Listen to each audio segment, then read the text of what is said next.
परब्रह्म परम ज्योति परम विष्णु परम शक्ति परमेश्वर श्री श्री श्री हिमगिरिवास ईश्वराय नमः। ओम परब्रह्म परम ज्योति परम विष्णु परम शक्ति परमेश्वर श्री श्री श्री हिमगिरिवास ईश्वराय नमः। ओम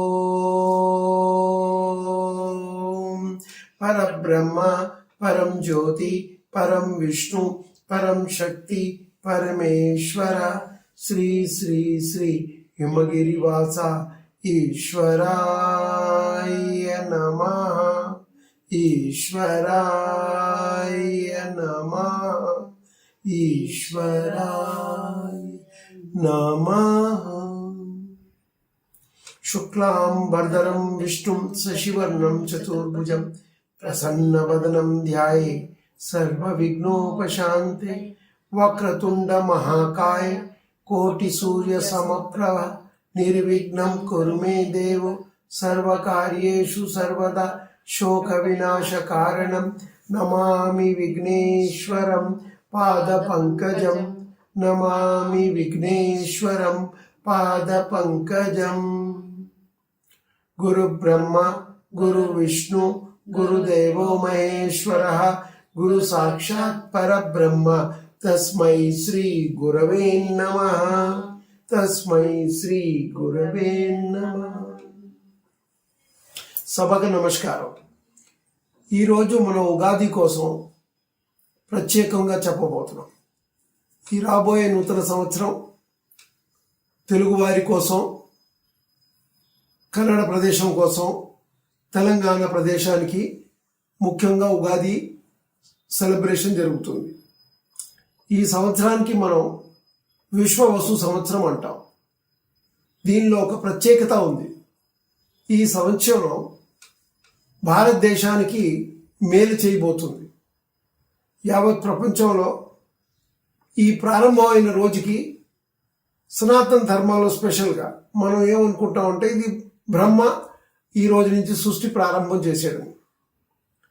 అదేవిధంగా ఈ సంవత్సరానికి కొన్ని ప్రత్యేకత ఉంది। మొదటి ప్రత్యేకత ఏమిటంటే ఈ సంవత్సరం 4 గ్రహాలు వారి స్థాన మార్పు చేస్తున్నారు। ఒక గ్రహ మార్పు ఈరోజు 30వ తారీఖు నుంచే శని గ్రహ మార్పు ఉంటుంది। శని గ్రహం కుంభరాశి నుంచి బయలుదేరి మీనరాశిలో ప్రవేశిస్తారు। అదేవిధంగా సుమారుగా మే 14-15వ తారీఖుకి గురువు మార్పు ఉంటుంది। రాహు మేలో మార్పు వచ్చేసి రాహు మన కుంభంలో వస్తారు మీనం నుంచి, ఇటు కన్యా నుంచి కేతు సింహరాశికి వెళ్తారు। వృషభ రాశి నుంచి గురువు జెమిని మిథునానికి వస్తుంది। సో ఈ మార్పు ప్రతి ఒక్క మానవుడి మీద ప్రభావం చూపిస్తుంది, అలాగే రాష్ట్రాల మీద కూడా ప్రభావం ఉంటుంది। మీ అందరితో నా మనవి ఏంటంటే భగవంతుడి సాన్నిధ్యంలో నిత్య ప్రార్థన పూజ పునస్కారం చేసుకున్న వారికి కష్టాలు తగ్గుతాయి। ఇప్పుడు మనం ఏమనుకుంటామంటే మన జీవితానికి మనమే బాధ్యత తీసుకుంటాం, కానీ నిజం ఏమిటంటే మన బాధ్యత మనం తీసుకోవడంలా। మనకు అలా అనిపిస్తుంది మన బాధ్యత తీసుకున్నామని। మనం పుట్టినప్పుడు మనకు తెలియదు మనం ఎక్కడ పుడతాము, ఏ తల్లిదండ్రులకి పుడతాము, అలాగే మనం ఈ ప్రపంచం వదిలేసి వెళ్ళిపోయినప్పుడు కూడా మనం ఎక్కడికి వెళ్తామో మనకి తెలియదు। మనం ఈ భ్రమలో జీవిస్తాం ఏమిటంటే అన్నీ నేను చేయాలి, నేనే సాధించాలి। చేసే కార్యక్రమాలు సాధించవలసింది ఆల్రెడీ భగవంతుడు నిర్ణయించాడు, దానికే మనం డెస్టినీ అంటాం। అందుకే జాతక రీత్యగా మీ వ్యక్తిగత జాతకంలో ఎలా ఉంది, మీ రాశికి ఎలా ఉంది, మీకు ఎలా ఈ సంవత్సరం బాగుంటుంది, వీటి కోసం మీకు ముఖ్యంగా పంచాంగం అన్నిట్లో రాసి ఉంటుంది। మీరు పంచాంగం కొనుక్కొని ఉగాది రోజు ఆ పంచాంగ శ్రవణం అనేది మీరు మీ కుటుంబ సభ్యులు కూర్చొని పూజల పురస్కారం అయిపోయిన తర్వాత ఆ పంచాంగం చదవడం మన ఆనవాయితీ. దీనికి మీరు పాటిస్తే చాలా బాగుంటుంది. ఇంకా ప్రపంచానికి వస్తే భారతదేశానికి ఉత్తమంగా ఉంటుందని మీకు చెప్పాను. శని మారిన వల్ల రాహు శని ఎక్స్చేంజ్ అవుతారు. కుంభం నుంచి శని వెళ్ళేది మీనరాశికి, మళ్ళీ మీనరాశిలో ఉన్న రాహు కుంభానికి వస్తారు. ఈ 3 డిగ్రీలు వచ్చినప్పుడు ప్రపంచంలో చాలా ఇబ్బందులు జరిగే అవకాశాలు ఉన్నాయి. ఎక్కువగా మీకు కనబడుతుంది ఇప్పుడు యూరోపియన్ యూనియన్లో, అమెరికాలో కొద్దిగా తేడా వచ్చి వారందరూ యుక్రెయిన్కి సపోర్ట్ చేయడం, అటు రష్యా పోలాండ్ వైపు అటాక్ చేయడం, ఇవన్నీ మనకు ఆల్రెడీ కనపడుతున్నాయి. ఇవి కొద్దిగా ఒక 60-70 రోజుల వరకు చాలా ఉద్రేకంగా ఉంటుంది. తర్వాత ఇది నెమ్మదిగా తగ్గుతుంది. సో నేను చెప్పేది మీ అందరికీ ఏంటంటే, మన దేశంలో కూడా దీని ప్రభావం కొద్దిగా ఉంటుంది, కానీ ఎక్కువ శాతం మనకు బాగుంటుంది. సో మీ అందరికీ ఉగాది నూతన సంవత్సరం శుభాకాంక్షలతో మీరు అందరూ ఆనందం పరమానందం ఉండాలని, సుఖశాంతితో ఉండాలని, స్పెషల్గా తెలుగువారిను కన్నడ ప్రదేశంలో ఉన్న ప్రతి వారికి చాలా బాగుంటుంది. మీరు మీ కార్యంలో మంచి ఇంట్రెస్ట్ తీసుకుని చేస్తే మీరందరూ సుఖశాంతితో జీవిస్తారు. మీకు శైలాశ్రీ గారు కన్నడలో చెప్తారు ఇవన్నీ. ఆమె ప్రతి రాశి ఫలం కోసం కూడా చెప్తారు. సో దయచేసి మీరందరూ ఆలకించవలసిందిగా మనవి. My namaskar to all of you, to all my fellow Hindu and Sanatic Dharmics staying all over the world. Happy Hindu New Year. Chaitra Masam beginning. Today we start our new year, and this new year we call it Vishwavasu. This is a very auspicious year for all the Indians, and we will be very prosperous and progressive nation this year. There are many events that may take place during this year, but we always believed from the day one that on the New Year day, Brahma has started creating the whole world. That itself means that we all have to follow the path of creativity, progress, and we have to work hard. There are another good things that is inbuilt in this year is people all over the world will have some disturbance, no doubt about it, but the disturbance in India will be very, very less compared to other places. There are many plus points in this. Nation will be progressing. People who are involved in many business activities will also progress, prosper with the grace of Mahalakshmi. And there is one more important thing that's going to happen is 4 planets will be transiting from their existing house to different houses. For example, Saturn, which is now existing in Pisces, will move to Aquarius, and Rahu, which is there in Aquarius, will move to Pisces. This will be an exchange of the planets from one place to the other. This is a very rare event. When such events happen, both the planets comes almost to 3 degrees, very close to each other. This is an upheaval time. For some time, you can say that it's a war time, disturbance time, somewhere earthquake, somewhere volcanoes blasting, and various other things that can happen. But trust me, India will be very much escaping many of the problem because it's a very prosperous time for them. The reason is very simple. We are having Capricorn as our zodiac sign. And this country's Capricorn's Saturn is the ruling planet. And he is moving to a very, another Saturn's place. So that itself gives a lot of good. And he is going to the house of Jupiter. In this house, Jupiter is a symbol of prosperity. And Saturn moving to 3rd house will give lots of prosperity to Indians. So various other details are there in this. I will suggest you to go through the regular Panchangams and you understand about it. Wish you all a very happy new year. Have a great time. God bless you all. Shailasri ji will speak on Kannada and you can listen to her. She will tell you about each zodiac sign, how it will be. Thank you very much. ಎಲ್ಲರಿಗೂ ನಮಸ್ಕಾರ. ಮೊದಲನೇದಾಗಿ ಎಲ್ಲರಿಗೂ ಕೂಡ ಹೊಸ ವರ್ಷ ಉಗಾದಿ ಹಬ್ಬದ ಹಾರ್ದಿಕ ಶುಭಾಶಯಗಳು. ಈ ಹೊಸ ವರ್ಷ ಸಂಭ್ರಮದ ಆಚರಣೆ ಹೇಗಿರುತ್ತೆ ಅಂದ್ರೆ, ಇದೆಲ್ಲ ನಮ್ಗೆ ಮುಂಚೆನೆ ಗೊತ್ತಿರೋದ್ರಿಂದ ಕ್ರೋಧಿ ನಾಮ ಸಂವತ್ಸರ ನೆನ್ನೆಗೆ ಮುಗಿದಿದೆ. ನಮ್ಮ ಮುಂದಿನ ಸಂವತ್ಸರ ವಿಶ್ವಾವಸು, ಅದು ಇವತ್ತಿಂದ ಪ್ರಾರಂಭ ಆಗ್ತಿದೆ.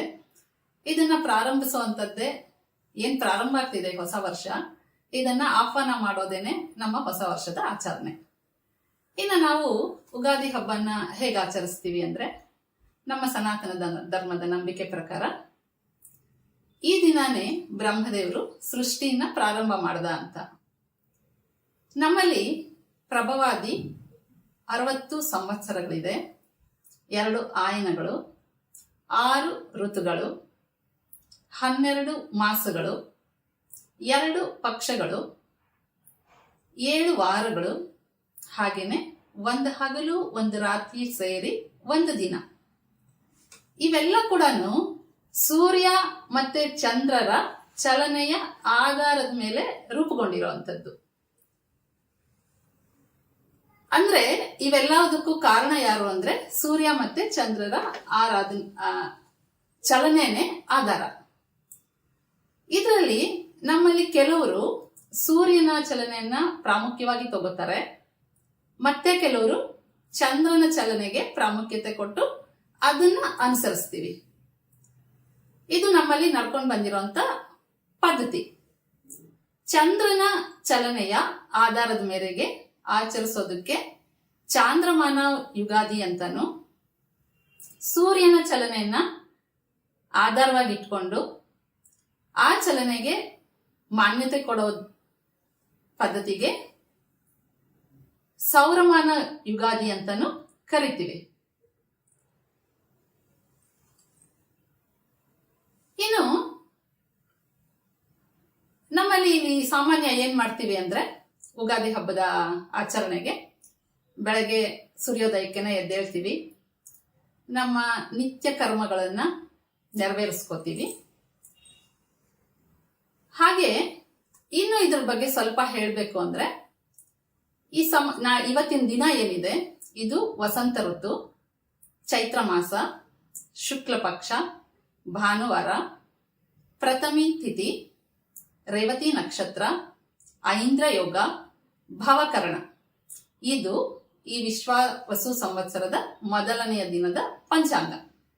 ಸೊ ಇವತ್ತು ಏನ್ ಮಾಡ್ತೀವಿ ನಾವು, ಬೆಳಗ್ಗೆ ಬೇಗ ಹೇಳ್ತೀವಿ, ನಿತ್ಯ ಕರ್ಮಗಳನ್ನೆಲ್ಲ ನೆರವೇರಿಸ್ಕೊಂಡು ಅಭ್ಯಂಜನ ಸ್ನಾನ ಮಾಡಿ ಮನೆ ಬಾಗಿಲನ್ನ ಶುಚಿಗೊಳಿಸಿ ತಳಿರು ತೋರಣಗಳಿಂದ ಸಂಭ್ರಮವಾಗಿ ಅಲಂಕಾರ ಮಾಡಿ ಮನೆ ದೇವರ ಪೂಜೆ ಮಾಡಿ, ಹೊಸ ಪಂಚಾಂಗನ ದೇವರ ಮುಂದೆ ಇಟ್ಟು ಪೂಜೆ ಮಾಡಿ ಗುರು ಹಿರಿಯರ ಆಶೀರ್ವಾದ ಪಡಿತೀವಿ. ಅದಾದ್ಮೇಲೆ ಈ ವರ್ಷ ನಮ್ಮೆಲ್ಲರ ಜೀವನದಲ್ಲಿ ಸುಖ ದುಃಖಗಳು, ನೋವು ನಲಿವುಗಳು, ಹಾಗೆ ಎಲ್ಲ ಭಾವನೆಗಳು ಕೂಡ ಸಮವಾಗಿರ್ಲಿ ಅಂತ ಹೇಳಿ ಬೇವು ಬೆಲ್ಲನ ಶತಾಯ ವಜ್ರದೇಹಾಯ ಸರ್ವ ಸಂಪತ್ಕರಾಯ ಚ ಸರ್ವ ದುಃಖ ನಿವಾರಣಾಯ ನಿಂಬಕಂ ಧಳಭಕ್ಷಕಂ ಅಂತ ಹೇಳ್ತಾ ಹಿರಿಯರಿಂದ ಬೇವು ಬೆಲ್ಲನ ತಗೊಂಡು ಸ್ವೀಕಾರ ಮಾಡ್ತೀವಿ. ಆದ್ರೂ ಸ್ವಲ್ಪ ಎಲ್ಲರ ಬಾಳಲ್ಲೂ ಸಿಹಿನೇ ಹೆಚ್ಚಾಗಿರ್ಲಿ ಅಂತ ಹೋಳಿಗೆ ಪಾಯಸ ಊಟ ಮಾಡಿ ಸಂಭ್ರಮಿಸ್ತೀವಿ. ಅದಾದ ನಂತರ ಗುರುಮುಖೇನ ಪಂಚಾಂಗ ಶ್ರವಣ ಅನ್ನೋದು ಕೂಡ ಇಲ್ಲಿ ನಮ್ಗೆ ಮುಖ್ಯವಾದಂತ ಕಾರ್ಯಕ್ರಮ ಉಗಾದಿ ಹಬ್ಬದ ದಿನ. ಹಾಗೆ ನಮ್ಮ ನಮ್ಮ ನಕ್ಷತ್ರಗಳನ್ನ ಕುರಿತಂತ ಭವಿಷ್ಯವನ್ನ ತಿಳ್ಕೊಳ್ಳುವಂತ ಕುತೂಹಲ. ಈ ಉಗಾದಿ ಫಲ ಹೇಳ್ಬೇಕಾದ್ರೆ ನಾವು ಮುಖ್ಯವಾಗಿ 2 ಭಾಗ ಆಗಿ ವಿಂಗಡಣೆ ಮಾಡ್ತೀವಿ. ಈ ಸೃಷ್ಟಿ ಕಾರ್ಯನ ಭಗವಂತ ಮುಗಿಸಿದ್ಮೇಲೆ ಅದನ್ನ ಸಮಗ್ರವಾಗಿ ನಡೆಸ್ಕೊಂಡು ಹೋಗ್ಬೇಕು ಅನ್ನೋ ಉದ್ದೇಶದಿಂದ ನವಗ್ರಹಗಳನ್ನ ಸೃಷ್ಟಿ ಮಾಡ್ತಾನೆ. ಈ ನವಗ್ರಹಗಳು ಭಗವಂತ ಕೊಟ್ಟಿರುವಂತ ಜವಾಬ್ದಾರಿಯನ್ನ ಸಮರ್ಪಕವಾಗಿ ನಿರ್ವಹಿಸ್ತಾ ಹೋಗುತ್ತೆ. ಅದ್ರ ಜೊತೆಗೆ ಪ್ರತಿ ವರ್ಷನೂ ಅವುಗಳ ಜವಾಬ್ದಾರಿ ಚೇಂಜ್ ಆಗ್ತಾ ಹೋಗುತ್ತೆ. ಅದಕ್ಕೆ ತಕ್ಕ ಹಾಗೇನೆ ಅವು ಕೆಲಸನ ನಿರ್ವಹಣೆ ಮಾಡುತ್ತೆ. ಈ ಪಂಚಾಂಗ ಶ್ರವಣದಲ್ಲಿ ನಾವು ಮೊದಲನೇ ಭಾಗದಲ್ಲಿ ಏನ್ ಮಾಡ್ತೀವಿ ಅಂದ್ರೆ ಈ ಸಂವತ್ಸರದ ಗುಣಲಕ್ಷಣಗಳು ಹೇಗಿರುತ್ತೆ, ಈ ಸಂವತ್ಸರದಲ್ಲಿ ಈ ನವನಾಯಕರಿದಾರಲ್ಲ, ನವಗ್ರಹಗಳು, ಅವರಿಗೆ ಯಾರ್ಯಾರಿಗೆ ಯಾವ್ಯಾವ ಜವಾಬ್ದಾರಿಗಳು ಸಿಕ್ಕಿದೆ, ಅದರಿಂದ ಯಾವ ರೀತಿಯಾದಂತ ಫಲ ಪ್ರಕೃತಿ ಮತ್ತೆ ದೇಶದ ಮೇಲೆ ಯಾವ ರೀತಿಯಾಗಿ ಇರುತ್ತೆ, ಅಂದ್ರೆ ಮಳೆ ಬೆಳೆ ಹೇಗಿರುತ್ತೆ, ಬರಗಾಲ ಆಗಿರ್ಬೋದು, ಪ್ರವಾಹಗಳಾಗಿರ್ಬೋದು, ಭೂಕಂಪಗಳಾಗ್ಬೋದು, ಅಥವಾ ರಾಜರ ಅಥವಾ ರಾಜಕೀಯದ ಸ್ಥಿತಿಗತಿಗಳು ಹೇಗಿರುತ್ತೆ, ಇವೇ ಮುಂತಾದವು ಯಾವ ರೀತಿ ನಡ್ಕೊಂಡು ಹೋಗುತ್ತೆ ಅನ್ನೋದನ್ನ ಆ ಸಂವತ್ಸರದ ಹೆಸರು ಮತ್ತೆ ನವನಾಯಕರು ನಮ್ಗೆ ತಿಳಿಸ್ಕೊಡುತ್ತೆ. ಹಾಗೇನೆ ಎರಡನೇದು ಮುಖ್ಯವಾಗಿರೋದು ಅಂದ್ರೆ ಎಲ್ಲರಿಗೂ ಕೂಡ ತುಂಬಾ ಕುತೂಹಲ ಮತ್ತೆ ಕಾತರದಿಂದ ಕಾಯೋದು, ನನ್ನ ನಕ್ಷತ್ರ ರಾಶಿಗೆ ಸಂಬಂಧಪಟ್ಟಂಗೆ ಈ ವರ್ಷ ಯಾವ ರೀತಿಯಾದಂತ ಫಲ ಇದೆ, ಆದಾಯ ಎಷ್ಟಿದೆ, ವ್ಯಯ ಎಷ್ಟಿದೆ, ಸುಖ ದುಃಖಗಳು ಯಾವ ರೀತಿಯಾಗಿದೆ, ಈ ವರ್ಷ ಗ್ರಹಣಗಳು ಹೇಗಿದೆ, ಇವೆಲ್ಲ ಕೂಡ ಮುಖ್ಯವಾಗಿ ಗಮನ ಹರಿಸ್ತೀವಿ, ಪಂಚಾಂಗದ ಮೂಲಕ ತಿಳ್ಕೊತೀವಿ. ಇನ್ನ ಮೊದಲನೇ ಭಾಗಕ್ಕೆ ಬರ್ತೀನಿ. ಮೊದಲನೇದಾಗಿ ಈ ವರ್ಷದ ಹೆಸರು ವಿಶ್ವಾವಸು. ಇದು ಹೆಸರೇ ಹೇಳೋ ಹಾಗೆ, ಅಥವಾ ಇದರ ಲಕ್ಷಣ ಹೇಗೆ ಅಂದ್ರೆ ಈ ಸಂವತ್ಸರ ಮೇಘಗಳು ಪ್ರಬಲವಾಗಿ ಗರ್ಜಿಸುತ್ತೆ, ಮಳೆಗಳನ್ನ ಚೆನ್ನಾಗಿ ಸುರಿಸುತ್ತೆ, ಭೂಮಿ ಎಲ್ಲ ಕೂಡ ಪಚ್ಚನೆಯ ಪೈರಿಂದ ಕಂಗೊಳಿಸುತ್ತೆ, ಯಜ್ಞ ಯಾಗಾದಿ ಸತ್ಕರ್ಮಗಳು ಚೆನ್ನಾಗಿ ನಡೆಯುತ್ತೆ. ಆದರೆ ಅಂಗ ಮತ್ತೆ ಮಗದ ದೇಶಗಳಲ್ಲಿ ಕಳ್ಳಕಾಕರ ಪೀಡೆ ಫಲ ಹೆಚ್ಚು ಅಂತ ಹೇಳುತ್ತೆ. ಇಲ್ಲಿ ಅಂಗ ಮತ್ತೆ ಮಗದ ಅಂದ್ರೆ ಈಗಿನ ಬಿಹಾರದ ಪ್ರಾಂತ್ಯಗಳನ್ನ ತೋರಿಸುತ್ತೆ. ಅಲ್ಲಿ ಸ್ವಲ್ಪ ಕಳ್ಳಕಾಕರ ತೊಂದರೆಗಳಿರುತ್ತೆ ಅಂತ ಹೇಳುತ್ತೆ. ಇನ್ನ ನಮ್ಮ ನವನಾಯಕರಿಗೆ ಯಾವ ಯಾವ ಪದವಿಗಳು ಈ ವರ್ಷ ದೊರಕಿದೆ ಅಂತ ಹೇಳೋದಾದ್ರೆ, ಮೊದಲನೇದಾಗಿ ಈ ಸಂವತ್ಸರ ರವಿ ಬಂದು ರಾಜ, ಚಂದ್ರ ಮಂತ್ರಿ ಆಗ್ತಾನೆ, ಸಸ್ಯಾಧಿಪತಿ ರವಿ, ಹಾಗೆ ಧಾನ್ಯಾಧಿಪತಿ ಕುಜ, ಅರ್ಘ್ಯಾಧಿಪತಿ ರವಿ, ಮೇಘಾಧಿಪತಿ ರವಿ, ರಸಾಧಿಪತಿ ಶನಿ, ನೀರಸಾಧಿಪತಿ ಬುಧ, ಪಶುನಾಯಕ ಯಮ. ಈ ಸಂವತ್ಸರ ರವಿಗೆ ಹೆಚ್ಚಿನ ಜವಾಬ್ದಾರಿ ಬಂದಿರೋದ್ರಿಂದ ಬಿಸಿಲಿನ ತಾಪ ಅತಿ ಹೆಚ್ಚಾಗಿರುತ್ತೆ ಅಂತ ನಾವು ಅರ್ಥ ಮಾಡ್ಕೋಬಹುದು.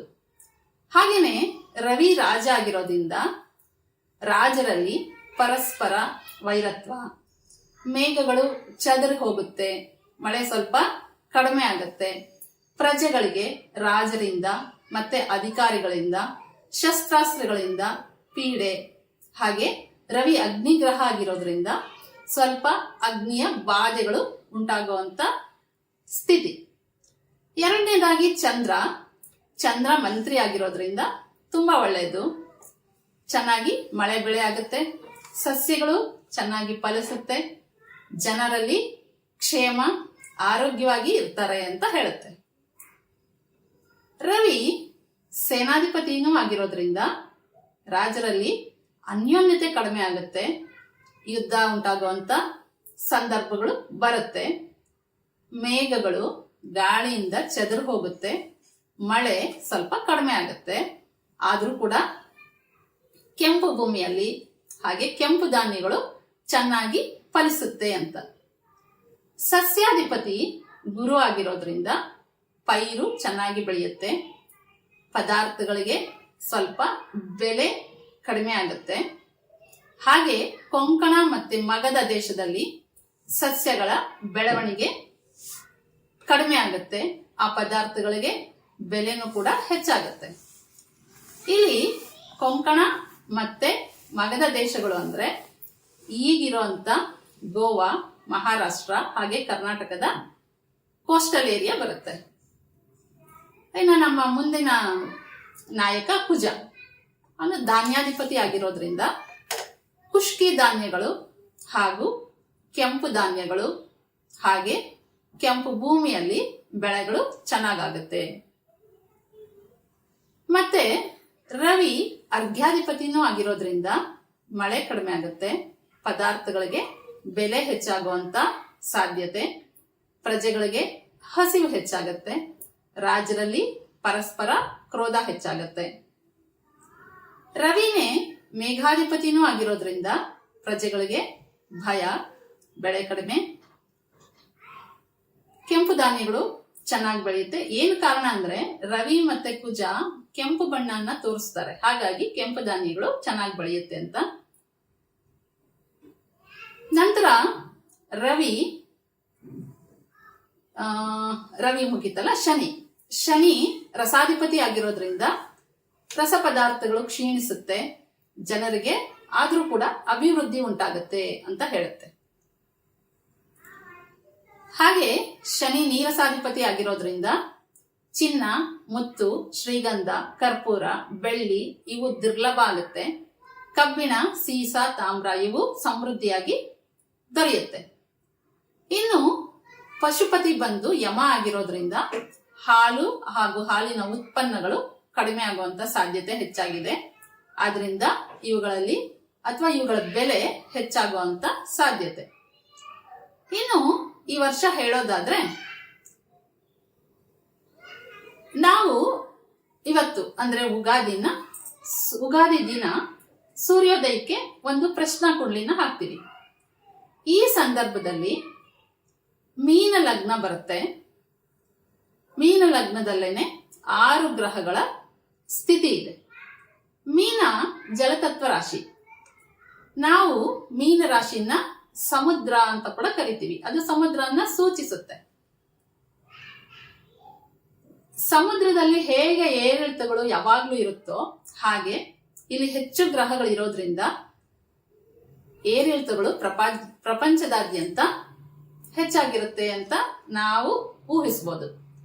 ಇಲ್ಲಿ ರವಿ ರಾಹು ಸಂಯೋಗದಲ್ಲಿ ಇರೋದ್ರಿಂದ ರವಿ ನಮ್ಗೆ ಪ್ರಭಾವಿ ನಾಯಕರನ್ನ, ರಾಜರನ್ನ ತೋರಿಸ್ತಾನೆ.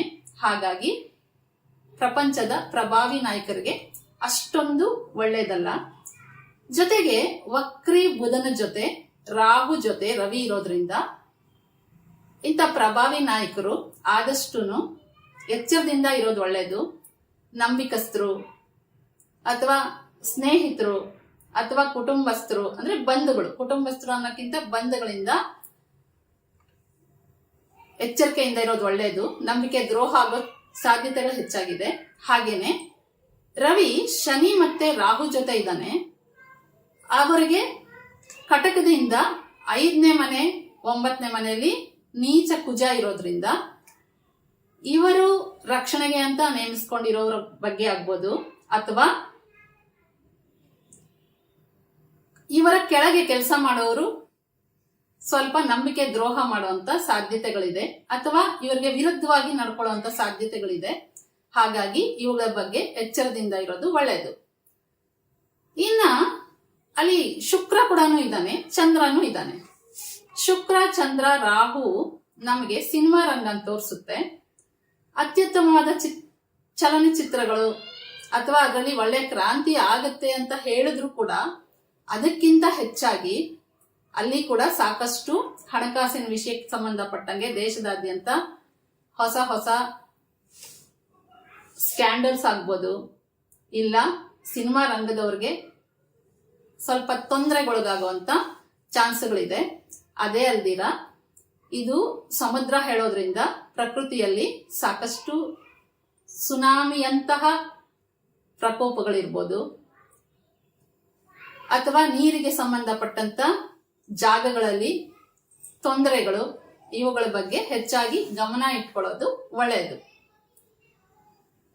ಆದ್ರೂ ಕೂಡ ಈ ವರ್ಷ ಭಾರತ ದೇಶಕ್ಕೆ ಚೆನ್ನಾಗೇ ಇದೆ.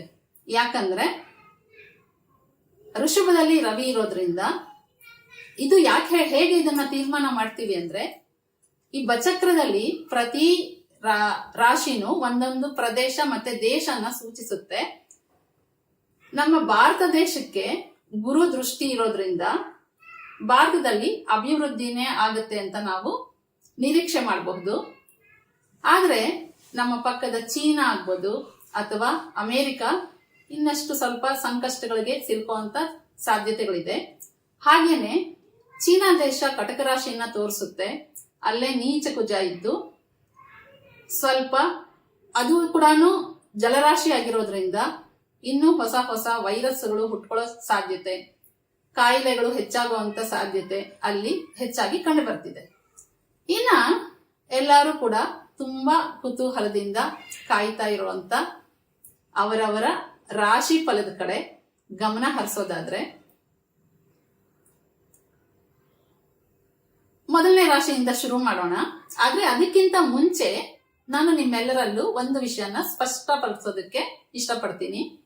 ಅದೇನಂದ್ರೆ, ಭಗವಂತ ಈ ಸೃಷ್ಟಿನ ನಿರ್ಮಾಣ ಮಾಡಿದ್ಮೇಲೆ ನಾನು ಆಗ್ಲೇ ಹೇಳ್ದಂಗೆ ನವಗ್ರಹಗಳನ್ನ ಸೃಷ್ಟಿ ಮಾಡ್ತಾನೆ, ಇದನ್ನ ಸುವ್ಯವಸ್ಥಿತವಾಗಿ ನಡೆಸ್ಕೊಂಡು ಹೋಗ್ಲಿ ಅಂತ. ಹಾಗಾಗಿ ಈ ನವಗ್ರಹಗಳು ಏನ್ ಮಾಡುತ್ತೆ, ಅದಕ್ಕೆ ಭಗವಂತ ಕೊಟ್ಟಿರುವಂತ ಕೆಲಸನ್ನ ಅವು ಮಾಡ್ಕೊಂಡು ಹೋಗುತ್ತೆ ಅಷ್ಟೇ. ಅವಕ್ಕೆ ಯಾವುದೇ ಜೀವ ಜಂತುಗಳ ಮೇಲೆ ಮನುಷ್ಯನು ಸೇರಿ ಪ್ರೀತಿನೂ ಇಲ್ಲ, ದ್ವೇಷನೂ ಇಲ್ಲ. ಹಾಗಾಗಿ ನಾವ್ ಯಾರು ಕೂಡ ಯಾವುದೇ ಗ್ರಹ ಇದು ನಂಗೆ ಕೆಟ್ಟ ಫಲ ಕೊಡುತ್ತೆ, ಇದು ಕ್ರೂರಿ ಗ್ರಹ, ಇದು ಒಳ್ಳೆ ಗ್ರಹ ಅನ್ನೋ ಭಾವನೆ ಖಂಡಿತ ಬೇಡ. ಜೊತೆಗೆ ಇದಕ್ಕಿಂತ ಮುಖ್ಯವಾಗಿ ಈಗ ನಾವ್ ಏನು ರಾಶಿ ಫಲ ಹೇಳ್ತಾ ಇದ್ದೀನಿ, ಇದು ಸಾಮಾನ್ಯವಾಗಿ ಜನರಲ್ ಪ್ರಿಡಿಕ್ಷನ್. ಇದು ನಿಮ್ಮ ಜಾತಕದ ಬಲ ಹಾಗೇನೆ ನಿಮಗೆ ಈಗ ಯಾವ ದಶಾಭುಕ್ತಿಗಳು ನಡೀತಿದೆ, ನಿಮ್ಮ ಜಾತಕದಲ್ಲಿ ಬೇರೆ ಗ್ರಹಗಳ ಸ್ಥಿತಿ ಹೇಗಿದೆ, ಅದಕ್ಕೆ ತಕ್ಕ ಹಾಗೆ ನಿಮಗೆ ಈ ವರ್ಷ ಫಲಗಳು ದೊರೆಯುತ್ತೆ. ಹಾಗಾಗಿ ಯಾರು ಕೂಡ ಈ ಜನರಲ್ ಪ್ರಿಡಿಕ್ಷನ್ ಕೇಳಿ ತಕ್ಷಣ ನನಗೇನೋ ಒಳ್ಳೇದು ಅಂತಾನೂ ಅತಿಯಾಗಿ ಹಿರಿ ಹಿಗ್ಗೋದು ಬೇಡ, ನನಗೇನೋ ತುಂಬಾ ಕಷ್ಟ ಇದೆ ಅಂತ ದುಃಖ ಪಡೋದು ಬೇಡ. ಇದನ್ನ ನಿಮಗೆ ಎಲ್ಲಿ ನಂಬಿಕೆ ಇರುತ್ತೆ ಆ ಸರಿಯಾಗಿರುವಂತ ಜ್ಯೋತಿಷಿಗಳ ಹತ್ರ ಪರಿಶೀಲನೆ ಮಾಡಿಕೊಂಡು ಯಾವ್ದು ಸುಗಮವಾಗಿರೋ ದಾರಿ ಇರುತ್ತೆ ಅದನ್ನ ಆಚರಣೆ ಮಾಡಿ. ಅದೆಲ್ಲದಕ್ಕಿಂತ ಮುಖ್ಯವಾಗಿ ಗ್ರಹಗಳಿಗೂ ಮೇಲಿರುವಂತ ಭಗವಂತನ ಮೇಲೆ ನಂಬಿಕೆ ಇಟ್ಟಾಗ, ವಿಶ್ವಾಸ ಇಟ್ಟಾಗ ಖಂಡಿತವಾಗ್ಲೂ ಎಲ್ಲರಿಗೂ ಕೂಡ ಒಳ್ಳೆ ಫಲ ಇದ್ದೇ ಇರುತ್ತೆ. ಆದ್ರೂ ಕೂಡ ಈಗ ನಾನು ಒಂದೊಂದೇ ರಾಶಿ ಬಗ್ಗೆ ಈ ಉಗಾದಿಯ ವಿಶ್ವಾವಸು ಸಂವತ್ಸರದಲ್ಲಿ ಯಾವ ರೀತಿಯಾಗಿರುತ್ತೆ ಅಂತ ನೋಡೋದಾದ್ರೆ, ಅದನ್ನ ಹೇಳೋದಕ್ಕೆ ಮುಂಚೆ ಈ ವರ್ಷ ತುಂಬಾ ವಿಶೇಷ ಇದೆ. ಏನು ವಿಶೇಷ ಅಂದ್ರೆ, ನಾವು ಮುಖ್ಯವಾಗಿ ಯಾವ ಗ್ರಹಗಳನ್ನ ಗಣನೆಗೆ ತಗೋತೀವಿ, 4 ಗ್ರಹಗಳು, ಆ 4 ಗ್ರಹಗಳು ಕೂಡ ಈ ವರ್ಷ ಅವಿರುವಂತ ರಾಶಿಯಿಂದ ಮುಂದಿನ ರಾಶಿಗೆ ಚಲನೆಯನ್ನ ಪ್ರಾರಂಭಿಸುತ್ತೆ. ಅಂದ್ರೆ ರಾಶಿ ಬದಲಾವಣೆ ಇದೆ. ಮೊದಲನೇದಾಗಿ ಶನಿ ಮಹಾತ್ಮ. ನವಗ್ರಹಗಳಲ್ಲಿ ನಾವು ಹೆಚ್ಚು ಪ್ರಾಮುಖ್ಯತೆ ಕೊಡುವಂತ ಶನಿ ಗ್ರಹ ಈಗಷ್ಟೇನೆ ತನ್ನ ಸ್ವಕ್ಷೇತ್ರ ಮತ್ತೆ ಮೂಲ ತ್ರಿಕೋಣದಿಂದ ಆದಂತ ಕುಂಭ ರಾಶಿಯಿಂದ ಮೀನ ರಾಶಿಗೆ ಪ್ರವೇಶ ಪಡ್ಕೊಂಡಿದೆ. ಇನ್ನ ಗುರು ಗ್ರಹ, ಯಾಕಂದ್ರೆ ನಮ್ಮ ಎಲ್ಲ ಜ್ಯೋತಿಷಿಗಳ ಪ್ರಕಾರ ಅಥವಾ ನಮ್ಮ ಜ್ಯೋತಿಷ್ಯದ ಪ್ರಕಾರ ಅತ್ಯಂತ ಶುಭ ಗ್ರಹ ಅಂದ್ರೆ ಗುರು ಅಂತ ತಗೋತೀವಿ. ಈ ಗುರು ಗ್ರಹ ಈ ವರ್ಷ ಮೇ 14ನೇ ತಾರೀಕು ವೃಷಭ ರಾಶಿಯಿಂದ ಮಿಥುನ ರಾಶಿಗೆ ಪ್ರವೇಶ ಪಡೆಯುತ್ತೆ. ಆದ್ರೆ ಮಿಥುನ ರಾಶಿಯಿಂದ 18 ಅಕ್ಟೋಬರ್ಗೆ ಮತ್ತೆ ಅಲ್ಲಿಂದ ಕಟಕಕ್ಕೆ ಬೇಗ ಹೋಗುತ್ತೆ. ಸಾಮಾನ್ಯವಾಗಿ ಶನಿ 2.5 ವರ್ಷ ಒಂದು ರಾಶಿಯಲ್ಲಿ ಇರ್ತಾನೆ, ಗುರು ಒಂದು ರಾಶಿಯಿಂದ ದಾಟೋದಕ್ಕೆ 1 ವರ್ಷ ತಗೋತಾನೆ, ರಾಹುಕೇತುಗಳು 1.5 ವರ್ಷ ಒಂದೊಂದು ರಾಶಿಯಲ್ಲಿ ಇರುತ್ತೆ. ಆದ್ರೆ ಈ ವರ್ಷ ಗುರು ಮಿಥುನಕ್ಕೆ ಪ್ರವೇಶ ಹೊಂದಿ ಅಕ್ಟೋಬರ್ 18ನೇ ತಾರೀಕು ಮಿಥುನದಿಂದ ಕಟಕಕ್ಕೆ ಮತ್ತೆ ಪ್ರವೇಶ ಹೊಂದುತ್ತಾನೆ. ಅಲ್ಲಿ ವಕ್ರಿಯಾಗಿ ಮತ್ತೆ ಹಿಮ್ಮುಖವಾಗಿ ಮಿಥುನಕ್ಕೆ ಬರ್ತಾನೆ. ಮಿಥುನದಲ್ಲಿ ವರ್ಷಾಂತ್ಯ ತನಕ ಇರ್ತಾನೆ. ಹಾಗಾಗಿ ಇದು ಗುರು ಮತ್ತೆ ಶನಿದು. ಇನ್ನು ನಾವು ಇನ್ನೂ ಹೆಚ್ಚು ಪ್ರಾಮುಖ್ಯತೆ ಕೊಡುವಂತ ಮಿಕ್ಕ 2 ಗ್ರಹ ಅಂದ್ರೆ ರಾಹು ಮತ್ತೆ ಕೇತು, ಛಾಯಾಗ್ರಹಗಳು. ಈ ರಾಹು ಮತ್ತೆ ಕೇತು ಕೂಡ ಇದೇ ಮೇ ತಿಂಗಳ 18ನೇ ತಾರೀಕು ರಾಹು ಮೀನದಿಂದ ಕುಂಭರಾಶಿಗೂ ಕೇತು ಕನ್ಯಾದಿಂದ ಸಿಂಹರಾಶಿಗೂ ಪ್ರವೇಶ ಪಡ್ಕೋತಾ ಇದೆ. ಸೊ ಅದರಿಂದ ಈ ವರ್ಷ ಹೇಗಿರುತ್ತೆ ಅಂದ್ರೆ ನಿಮ್ಮ ರಾಶಿ ಫಲದಲ್ಲೂ ಕೂಡ ಗುರು ಈಗಿರುವಂತ ವೃಷಭ ರಾಶಿಯಲ್ಲಿದ್ದಾಗೇನೆ ಬೇರೆ ಫಲ ಇರುತ್ತೆ, ಅಲ್ಲಿಂದ ಮುಂದಿನ ರಾಶಿಗೆ ಹೋದಾಗೇನೆ ಬೇರೆ ಫಲ ಇರುತ್ತೆ, ಹಾಗೆ ವಕ್ರಿಯಾದಾಗ ಬೇರೆ ಫಲಗಳಿರುತ್ತೆ. ಇದೆಲ್ಲ ಕೂಡ ನಿಮ್ಮ ದಶಾಭುಕ್ತಿ ಮತ್ತೆ ಜಾತಕದ ಬಲಾಬಲಕ್ಕೆ ಆಧಾರವಾಗಿ ಫಲಗಳು ಸಿಗ್ತಾ ಹೋಗುತ್ತೆ. ಹಾಗಾಗಿ ಯಾರು ಕೂಡ ಅತಿಯಾಗಿ ಇದರ ಬಗ್ಗೆ ಇದೇ ಆಗತ್ತಾ ಅಂತ ಹೆಚ್ಚು ಆತಂಕಕ್ಕೆ ಒಳಗಾಗೋದು ಬೇಡ. ಇನ್ನು ಈಗ ಎಲ್ಲಾ ರಾಶಿಗಳ ಆದಾಯ ವ್ಯಯದ ಬಗ್ಗೆ, ಇದಕ್ಕೂ ಮುಂಚೆ ನಾನು ನಿಮ್ಗೆ ಒಂದು ವಿಷಯನ ಸ್ಪಷ್ಟಪಡಿಸ್ತೀನಿ. ನಾನು ಇಲ್ಲಿ ಹೇಳ್ತಿರೋಂತ ಎಲ್ಲ ಪಂಚಾಂಗದ ವಿಷಯಗಳು ಕೂಡ ನಮ್ಮ ಕರ್ನಾಟಕ ಪ್ರಾಂತ್ಯದಲ್ಲಿ ಹೆಚ್ಚು ಪ್ರಾಮುಖ್ಯತೆ ಕೊಡುವಂತಹ ಒಂಟಿ ಕೊಪ್ಪಲ್ ಪಂಚಾಂಗದ ಆಧಾರದ ಮೇರೆಗೆನೆ ಹೇಳ್ತಾ ಇರೋದು. ಹಾಗಾಗಿ ಈ ವರ್ಷ ಆದಾಯ ಮತ್ತೆ ವ್ಯಯ ಯಾವ ರೀತಿಯಾಗಿರುತ್ತೆ ಎಲ್ಲಾ ರಾಶಿಗಳಿಗೂ ಅಂತ ಹೇಳೋದಾದ್ರೆ, ಮೇಷ ಮತ್ತೆ ವೃಶ್ಚಿಕ ರಾಶಿಗೆ ಆದಾಯ 2, ವ್ಯಯ 14, ಆರೋಗ್ಯ 3, ಅನಾರೋಗ್ಯ 0. ಖುಷಿ ಪಡುವಂತ ವಿಷಯ. ರಾಜಪೂಜಾ 5, ರಾಜಕೋಪ 6. ಸ್ವಲ್ಪ ಮೇಲಧಿಕಾರಿಗಳ ಜೊತೆ ಹೆಚ್ಚು ಗಮನ ಕೊಡೋದು ಒಳ್ಳೆಯದು. ಹಾಗೇನೆ ಸುಖ 3, ದುಃಖ 3. ಇನ್ನು ವೃಷಭ ಮತ್ತೆ ತುಲಾ ರಾಶಿಗೆ ನೋಡೋದಾದ್ರೆ ಆದಾಯ 11, ವ್ಯಯ 5. ಆರೋಗ್ಯದ ಬಗ್ಗೆ ಇವರು ಹೆಚ್ಚು ಗಮನ ಕೊಡೋದು ಒಳ್ಳೆಯದು. ಯಾಕಂದ್ರೆ ಆರೋಗ್ಯ 0, ಅನಾರೋಗ್ಯ 4, ರಾಜಪೂಜಾ 4, ರಾಜಕೋಪ 2, ಸುಖ 6, ದುಃಖ 3.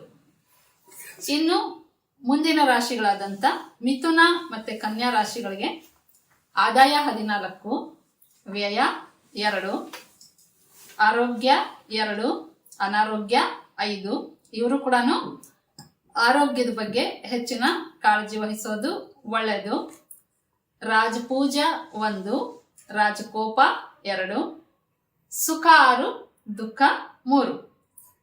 ಇನ್ನ ಕರ್ಕಾಟಕ ರಾಶಿಗೆ ಆದಾಯ 14, ವ್ಯಯ 8, ಆರೋಗ್ಯ 6, ಅನಾರೋಗ್ಯ 5, ರಾಜಕೋಪ 3, ರಾಜಪೂಜ್ಯ 6, ಸುಖ ಮತ್ತೆ ದುಃಖ ಸಮವಾಗಿ 3 ಇದೆ. ಇನ್ನ ಸಿಂಹ ರಾಶಿಗೆ ಆದಾಯನೂ 11, ವ್ಯಯನೂ 11, ಆರೋಗ್ಯ 4, ಅನಾರೋಗ್ಯ 4, ರಾಜಪೂಜಾ 2, ರಾಜಕೋಪ 6, ಸುಖ 3, ದುಃಖ 3. ಇನ್ನ ಮೀನ ಮತ್ತೆ ಧನುಸ್ ರಾಶಿಗೆ ಆದಾಯ ಮತ್ತೆ ವ್ಯಯ ಇವ್ರಿಗೂ ಕೂಡ ಸಮವಾಗಿದೆ. ಆದಾಯನೂ 5, ವ್ಯಯನೂ 5, ಆರೋಗ್ಯ 1, ಅನಾರೋಗ್ಯನೂ 1, ರಾಜಪೂಜಾ 4, ರಾಜಕೋಪ 2, ಸುಖ 6, ದುಃಖ 3. ಇನ್ನ ಕುಂಭ ಮತ್ತು ಮಕರ ರಾಶಿಗಳಿಗೆ ಆದಾಯ 8, ಖರ್ಚು ಅದಕ್ಕಿಂತ ಜಾಸ್ತಿ ಇದೆ 14, ಆರೋಗ್ಯ 2, ಅನಾರೋಗ್ಯ 3, ರಾಜಪೂಜಾ 5, ರಾಜಕೋಪ 6, ಸುಖ 3 ಮತ್ತೆ ದುಃಖ 3. ಇನ್ನು ಇಷ್ಟೇ ಪ್ರಾಮುಖ್ಯವಾಗಿ ಎಲ್ಲರೂ ಕೂಡ ತಿಳ್ಕೋಬೇಕು ಅಂತ ಇಷ್ಟಪಡೋದು ಕಂದಾಯ ವಿಚಾರ. ಈ ವರ್ಷ ಯಾವ ನಕ್ಷತ್ರಕ್ಕೆ ಕಂದಾಯ ಫಲ ಯಾವ ರೀತಿಯಾಗಿದೆ ಅಂದ್ರೆ, ಅಶ್ವಿನಿ ನಕ್ಷತ್ರದವರಿಗೆ ಪ್ರಥಮ ಕಂದಾಯ 3, ದ್ವಿತೀಯ ಕಂದಾಯ 0, ತೃತೀಯ ಕಂದಾಯ 1. ಭರಣಿ ನಕ್ಷತ್ರಕ್ಕೆ ಪ್ರಥಮ 6, ದ್ವಿತೀಯ 1, ತೃತೀಯ 4. ಕೃತಿಕಾ ನಕ್ಷತ್ರಕ್ಕೆ ಪ್ರಥಮ 1, ದ್ವಿತೀಯ 2, ತೃತೀಯ 2. ರೋಹಿಣಿ ನಕ್ಷತ್ರಕ್ಕೆ ಪ್ರಥಮ 4, ದ್ವಿತೀಯ ಮತ್ತು ತೃತೀಯ ಕಂದಾಯಗಳು 0. ಮೃಗಶಿರ ನಕ್ಷತ್ರಕ್ಕೆ ಪ್ರಥಮ 7, ದ್ವಿತೀಯ 1, ತೃತೀಯ 3. ಆರಿದ್ರ ನಕ್ಷತ್ರಕ್ಕೆ ಪ್ರಥಮ 2, ದ್ವಿತೀಯ 2, ತೃತೀಯ 1. ಪುನರ್ವಸು ನಕ್ಷತ್ರಕ್ಕೆ ಪ್ರಥಮ 5, ದ್ವಿತೀಯ 0, ತೃತೀಯ 4. ಪುಷ್ಯ ನಕ್ಷತ್ರಕ್ಕೆ ಪ್ರಥಮ 0, ದ್ವಿತೀಯ 1, ತೃತೀಯ ಕಂದಾಯ 2. ಆಶ್ಲೇಷ ನಕ್ಷತ್ರಕ್ಕೆ ಪ್ರಥಮ 3, ದ್ವಿತೀಯ 2, ತೃತೀಯ 0. ಮಖ ನಕ್ಷತ್ರಕ್ಕೆ ಪ್ರಥಮ 6, ದ್ವಿತೀಯ 0, ತೃತೀಯ 3.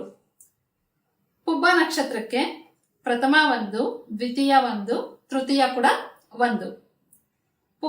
ಉತ್ತರ ನಕ್ಷತ್ರಕ್ಕೆ ಪ್ರಥಮ 4, ದ್ವಿತೀಯ 2, ತೃತೀಯ 4. ಹಸ್ತ ನಕ್ಷತ್ರಕ್ಕೆ ಪ್ರಥಮ 7, ದ್ವಿತೀಯ 0, ತೃತೀಯ 2. ಚಿತ್ತ ನಕ್ಷತ್ರಕ್ಕೆ ಪ್ರಥಮ 2, ದ್ವಿತೀಯ 1, ತೃತೀಯ 0. ಸ್ವಾತಿ ನಕ್ಷತ್ರಕ್ಕೆ ಪ್ರಥಮ 5, ದ್ವಿತೀಯ 2, ತೃತೀಯ 3. ವಿಶಾಖ ನಕ್ಷತ್ರಕ್ಕೆ ಪ್ರಥಮ 0, ದ್ವಿತೀಯ 0, ತೃತೀಯ 1. ಅನುರಾಧ ನಕ್ಷತ್ರಕ್ಕೆ ಪ್ರಥಮ 3, ದ್ವಿತೀಯ 1, ತೃತೀಯ 4. ಜ್ಯೇಷ್ಠ ನಕ್ಷತ್ರಕ್ಕೆ ಪ್ರಥಮ 6, ದ್ವಿತೀಯ 2, ತೃತೀಯ 2. ಮೂಲ ನಕ್ಷತ್ರಕ್ಕೆ ಪ್ರಥಮ 1, ದ್ವಿತೀಯ 0, ತೃತೀಯ ಕೂಡ 0. ಪೂರ್ವಾಷಾಢ ನಕ್ಷತ್ರಕ್ಕೆ ಪ್ರಥಮ 4, ದ್ವಿತೀಯ 1, ತೃತೀಯ 3. ಉತ್ತರಾಷಾಢ ನಕ್ಷತ್ರಕ್ಕೆ ಪ್ರಥಮ 7, ದ್ವಿತೀಯ 2, ತೃತೀಯ 1. ಶ್ರವಣ ನಕ್ಷತ್ರಕ್ಕೆ ಪ್ರಥಮ 2, ದ್ವಿತೀಯ 0, ತೃತೀಯ 4. ಧನಿಷ್ಠ ನಕ್ಷತ್ರಕ್ಕೆ ಪ್ರಥಮ 5, ದ್ವಿತೀಯ 2, ತೃತೀಯ 2, ದ್ವಿತೀಯ 1. ಶತಭಿಷ ನಕ್ಷತ್ರಕ್ಕೆ ಪ್ರಥಮ 0, ದ್ವಿತೀಯ 2, ತೃತೀಯ 0. ಪೂರ್ವ ಭಾದ್ರ ನಕ್ಷತ್ರಕ್ಕೆ ಪ್ರಥಮ 3, ದ್ವಿತೀಯ 0, ತೃತೀಯ 3. ಉತ್ತರ ಭಾದ್ರ ನಕ್ಷತ್ರಕ್ಕೆ ಪ್ರಥಮ 6, ದ್ವಿತೀಯ 1, ತೃತೀಯ ಕೂಡ 1. ರೇವತಿ ನಕ್ಷತ್ರಕ್ಕೆ ಪ್ರಥಮ 1, ದ್ವಿತೀಯ 2, ತೃತೀಯ 4. ಇದು 27 ನಕ್ಷತ್ರಗಳಿಗೂ ಈ ವರ್ಷ ಇರುವಂತಹ ಆದಾಯ ಹಾಗೂ ಕಂದಾಯ ಯಾವ ರೀತಿ ಇರುತ್ತೆ ಅಂತ. ಇದನ್ನ 12 ತಿಂಗಳ ಒಂದು ವರ್ಷನ 3 ಭಾಗ ಮಾಡಿ, ಮೊದಲ 4 ವರ್ಷ ಪ್ರಥಮದ್ದು, ಎರಡನೇ 4 ತಿಂಗಳ ಭಾಗ ಏನಿದೆ ಅದು ದ್ವಿತೀಯ, ಕೊನೆಯಲ್ಲಿ ಬರುವಂತ 4 ತಿಂಗಳು ತೃತೀಯ ಕಂದಾಯನ್ನ ಇಂಡಿಕೇಟ್ ಮಾಡುತ್ತೆ. ಈಗ ಎಲ್ಲರೂ ಕುತೂಹಲದಿಂದ ಕಾಯ್ತಾ ಇರುವಂತ ರಾಶಿ ಫಲಗಳ ಕಡೆ ಗಮನ ಕೊಡೋಣ. ಈ ವರ್ಷದ ರಾಶಿ ಫಲ ಹೇಳೋದಕ್ಕೆ ಮುಂಚೆ ಕೆಲವೊಂದು ವಿಷಯಗಳನ್ನ ಸ್ಪಷ್ಟೀಕರಿಸೋದಕ್ಕೆ ಇಷ್ಟಪಡ್ತೀನಿ. ಏನು ಅಂದ್ರೆ, ಇಲ್ಲಿ ಹೇಳ್ತಾ ಇರುವಂತ ಎಲ್ಲಾ ರಾಶಿ ಫಲಗಳು ಕೂಡ ಜನರಲ್ ಪ್ರಿಡಿಕ್ಷನ್. ಇದು ಅಂದ್ರೆ ಈ ಉಗಾದಿ ಸೂರ್ಯೋದಯಕ್ಕೆ ನಾವು ಕುಂಡ್ಲಿ ಹಾಕಿದಾಗ ಯಾವ ಗ್ರಹ ಎಲ್ಲಿರುತ್ತೆ ಅದನ್ನ ಲಗ್ನ ಮಾಡಿಕೊಂಡು ನಾವು ಹೇಳ್ತಾ ಇರೋದು ಆಯಾ ರಾಶಿಗೆ. ಆದ್ರೆ ನಿಮ್ಮ ಜಾತಕದಲ್ಲಿ ಈಗ ನಡೀತಾ ಇರುವಂತ ದಶಾಭುಕ್ತಿ ಹಾಗೂ ನಿಮ್ಮ ಜಾತಕದಲ್ಲಿ ಇರುವಂತ ಬೇರೆ ಬೇರೆ ಒಳ್ಳೆ ಅಥವಾ ಕೆಟ್ಟ ಯೋಗಗಳು ಗ್ರಹ ಸ್ಥಿತಿಗಳಿಗೆ ತಕ್ಕಂಗೆ ನಿಮ್ಮ ಫಲಗಳು ವ್ಯತ್ಯಾಸ ಇರುತ್ತೆ. ಹಾಗಾಗಿ ಯಾರು ಕೂಡ ಇಲ್ಲಿ ಹೇಳೋದೇನೆ ಅಂತ ಪೂರ್ತಿಯಾಗಿ ಇದೇ ನಡೆಯುತ್ತೆ ಅನ್ಕೊಳ್ಳೋದು ಬೇಡ. ಇದನ್ನ ನಿಮ್ಮ ಜಾತಕಗಳ ಜೊತೆ ಸರಿಯಾಗಿ ಬಲ್ಲಂತ ಜ್ಯೋತಿಷಿಗಳ ಹತ್ರ ಪರಾಮರ್ಶೆ ಮಾಡಿಕೊಂಡು ಬೇಕಾದಂತಹ ಕ್ರಮಗಳನ್ನ ಕೈಗೊಳ್ಬೇಕು ಅಂತ ಎಲ್ಲರಲ್ಲೂ ಕೂಡ ಸವಿನಯವಾದಂತಹ ಮನವಿ. ಇನ್ನ ಈ ವರ್ಷ ಪ್ರಮುಖವಾದಂತ 4 ಗ್ರಹಗಳು ಕೂಡ ತಾವಿರುವಂತ ರಾಶಿಯಿಂದ ಬದಲಾವಣೆ ಹೊಂದುತ್ತಾ ಇದೆ. ಯಾಕಂದ್ರೆ 9 ಗ್ರಹಗಳಲ್ಲಿ ನಾವು ಹೆಚ್ಚು ಪ್ರಾಮುಖ್ಯತೆ ಕೊಡುವಂತದ್ದು 4 ಗ್ರಹಗಳು. ಒಂದು ಗುರು, 2ನೇದು ಶನಿ, 3ನೇದು ರಾಹು ಮತ್ತೆ ಕೇತು. ಯಾಕಂದ್ರೆ ಇವು ಒಂದು ಮನೆಯಿಂದ ಇನ್ನೊಂದು ಮನೆಗೆ ಅಂದ್ರೆ ಒಂದು ರಾಶಿಯಿಂದ ಇನ್ನೊಂದು ರಾಶಿಗೆ ಪ್ರವೇಶ ಮಾಡ್ಬೇಕಾದ್ರೆ ದೀರ್ಘಕಾಲ ತಗೊಳುತ್ತೆ. ಜೊತೆಗೆ ಇವುಗಳ ಪರಿಣಾಮ ಅಥವಾ ಫಲದ ಪರಿಣಾಮ ಹೆಚ್ಚು ಪರಿಣಾಮಕಾರಿಯಾಗಿರುತ್ತೆ. ಹಾಗಾಗಿ ಇವಕ್ಕೆ ಹೆಚ್ಚಾಗಿ ನಾವು ಪ್ರಾಮುಖ್ಯತೆ ಕೊಡ್ತೀವಿ. ಈ ವರ್ಷದ ವಿಶೇಷ ಅಂದ್ರೆ ಈ 4 ಗ್ರಹಗಳು ಕೂಡ ತಾವಿರೋ ಸ್ಥಾನದಿಂದ ರಾಶಿಯಿಂದ ಇನ್ನೊಂದು ರಾಶಿಗೆ ಪಲ್ಲಟ ಆಗ್ತಾ ಇವೆ. ಶನಿ ಈಗಾಗಲೇನೆ ಕುಂಭರಾಶಿಯಿಂದ ಮೀನರಾಶಿಗೆ ಪ್ರವೇಶ ಹೊಂದಿದ್ದಾನೆ. ಇನ್ನ 2.5 ವರ್ಷಗಳ ಕಾಲ ಮೀನರಾಶಿಯಲ್ಲೇ ಇರ್ತಾನೆ. ಗುರುಗ್ರಹ ಈಗ ವೃಷಭ ರಾಶಿಯಲ್ಲಿದೆ. ಮೇ 14ನೇ ತಾರೀಕು ವೃಷಭದಿಂದ ಮಿಥುನಕ್ಕೆ ಪ್ರವೇಶ ಪಡ್ಕೋತಾನೆ. ಸಾಮಾನ್ಯವಾಗಿ 1 ವರ್ಷ 1 ರಾಶಿಯಲ್ಲಿ ಇರುವಂತ ಗುರು ಈ ವರ್ಷ ಅಕ್ಟೋಬರ್ 18ನೇ ತಾರೀಕು ಮಿಥುನದಿಂದ ಕಟಕಕ್ಕೆ ಅತಿಚಾರಿ ಅಂದ್ರೆ ಬೇಗನೆ ಕಟಕಕ್ಕೆ ಪ್ರವೇಶ ಪಡ್ಕೋತಾನೆ. ಆದ್ರೂ ಕೂಡ ಮತ್ತೆ ಅಲ್ಲಿ ವಕ್ರಿಯಾಗಿ ಹಿಮ್ಮುಖವಾಗಿ ಮಿಥುನಕ್ಕೆ ಬಂದು ವರ್ಷಾಂತ್ಯದವರೆಗೂ ಮಿಥುನ ರಾಶಿನಲ್ಲೇ ಇರ್ತಾನೆ. ಇನ್ನು ರಾಹುಕೇತುಗಳು ಮೇ 18ನೇ ತಾರೀಕು ರಾಹು ಮೀನದಿಂದ ಕುಂಭರಾಶಿಗೂ, ಕೇತು ಕನ್ಯಾ ರಾಶಿಯಿಂದ ಸಿಂಹ ರಾಶಿಗೂ ಪ್ರವೇಶನ ಪಡ್ಕೊಳ್ಳುತ್ತೆ. ಇವು ಹಿಮ್ಮುಖವಾಗಿ ನಡೆಯುವಂತ ಚಲಿಸುವಂತ ಗ್ರಹಗಳು. ಇಲ್ಲಿ ಇದು ಒಬ್ಬಿಬ್ಬರಿಗೆ ಅಂತಾನೆ ಅಲ್ಲ, ಪ್ರತಿಯೊಬ್ಬರಿಗೂ ಕೂಡ ಶನಿ ಮತ್ತೆ ರಾಹು ಒಬ್ರನ್ನ ಒಬ್ರು ಮುಖಾಮುಖಿಯಾಗಿ ಪಕ್ಕಕ್ಕೆ ಹೋಗ್ತಾರೆ. 2 ಪಾಪಗ್ರಹಗಳು ಸಾಮಾನ್ಯವಾಗಿ ಮುಖಾಮುಖಿ ಆಗುವಾಗ ಘರ್ಷಣೆಗಳು ಸ್ವಲ್ಪ ಜೋರಾಗಿರುತ್ತೆ. ಹಾಗಾಗಿ ಇನ್ನು ಅಂದ್ರೆ ಇದು 3 ಡಿಗ್ರಿಯಿಂದ ಹೊರಗಡೆ ಬರಬೇಕು. ಒಂದು ಗ್ರಹ ಇನ್ನೊಂದು ಗ್ರಹದಿಂದ 3 ಡಿಗ್ರಿ ಅಂತರದಿಂದ ಹೊರಗೆ ಬರಬೇಕು. ಅವಾಗ ಇದರದ್ದು ಪರಿಣಾಮಗಳು ಕಡಿಮೆ ಆಗುತ್ತೆ. ಇದು ಹೆಚ್ಚು ಕಡಿಮೆ ಏಪ್ರಿಲ್ ಕೊನೆ ತನಕನೂ ಇರುತ್ತೆ ಇದರ ಪರಿಣಾಮ. ಹಾಗಾಗಿ ಯಾವುದೇ ದೊಡ್ಡ ದೊಡ್ಡ ನಿರ್ಧಾರಗಳನ್ನ ಈ ಸಮಯದಲ್ಲಿ ತಗೊಳ್ಳದೆ ಇರೋದು ಉತ್ತಮ ಅನ್ನೋದು ನನ್ನ ಅಭಿಪ್ರಾಯ. ಇನ್ನು ನಾವು ರಾಶಿ ಫಲಗಳಿಗೆ ಬರೋಣ. ಈಗ ರಾಶಿ ಫಲಗಳಿಗೆ ಬರುವಾಗ ಮೊದಲನೇದು ಮೇಷರಾಶಿ. ಅಂದ್ರೆ ಯಾರ್ಯಾರ ಜಾತಕದಲ್ಲಿ ಮೇಷದಲ್ಲಿ ಚಂದ್ರ ಇರ್ತಾನೆ, ಅಂದ್ರೆ ನಕ್ಷತ್ರಗಳು ಯಾವ್ಯಾವ್ದಾಗಿರುತ್ತೆ ಅಂದ್ರೆ ಅಶ್ವಿನಿ, ಭರಣಿ ಮತ್ತೆ ಕೃತಿಕ. ಈ ನಕ್ಷತ್ರಗಳಲ್ಲಿ ಕೃತಿಕ 1ನೇ ಪಾದ, ಈ ನಕ್ಷತ್ರಗಳಲ್ಲಿ ಯಾರು ಹುಟ್ಟಿರ್ತಾರೆ ಅವ್ರದ್ದೆಲ್ಲ ಕೂಡ ಮೇಷರಾಶಿ ಆಗಿರುತ್ತೆ. ಇವರಿಗೆ ಈ ವರ್ಷ ಹೇಗಿರುತ್ತೆ ಅಂತ, ವರ್ಷದ ಮೊದಲನೇ ಭಾಗದಲ್ಲಿ ಇವರಿಗೆ ಅಂದ್ರೆ ಮೇ ತನಕ ಗುರುಬಲ ಇರುತ್ತೆ. ಆದ್ರೂ ಕೂಡ ಇವತ್ತಿನ ಜಾತಕದ ಪ್ರಕಾರ ರಾಶ್ಯಾಧಿಪತಿ ನೀಚ ಆಗಿ ಕಟಕ ರಾಶಿಯಲ್ಲಿ ಇರ್ತಾನೆ. ಜೊತೆಗೆ ಚಂದ್ರ ಕೂಡ ಮೇಷದಿಂದ 12ನೇ ಮನೆಯಲ್ಲಿ ಅಂದ್ರೆ ವ್ಯಯದಲ್ಲಿ ಇರ್ತಾನೆ. ಅವನೊಟ್ಟಿಗೆ ಇವನ್ನು ಸೇರಿ 6 ಗ್ರಹಗಳು ಮೀನದಲ್ಲೇ ಇರುತ್ತೆ. ಅದರಿಂದ ಚಂದ್ರ ನಮ್ಗೆ ಮನಸ್ಸನ್ನು ಹೇಳ್ತಾನೆ, ತಾಯಿ ಬಗ್ಗೆ ಹೇಳ್ತಾನೆ.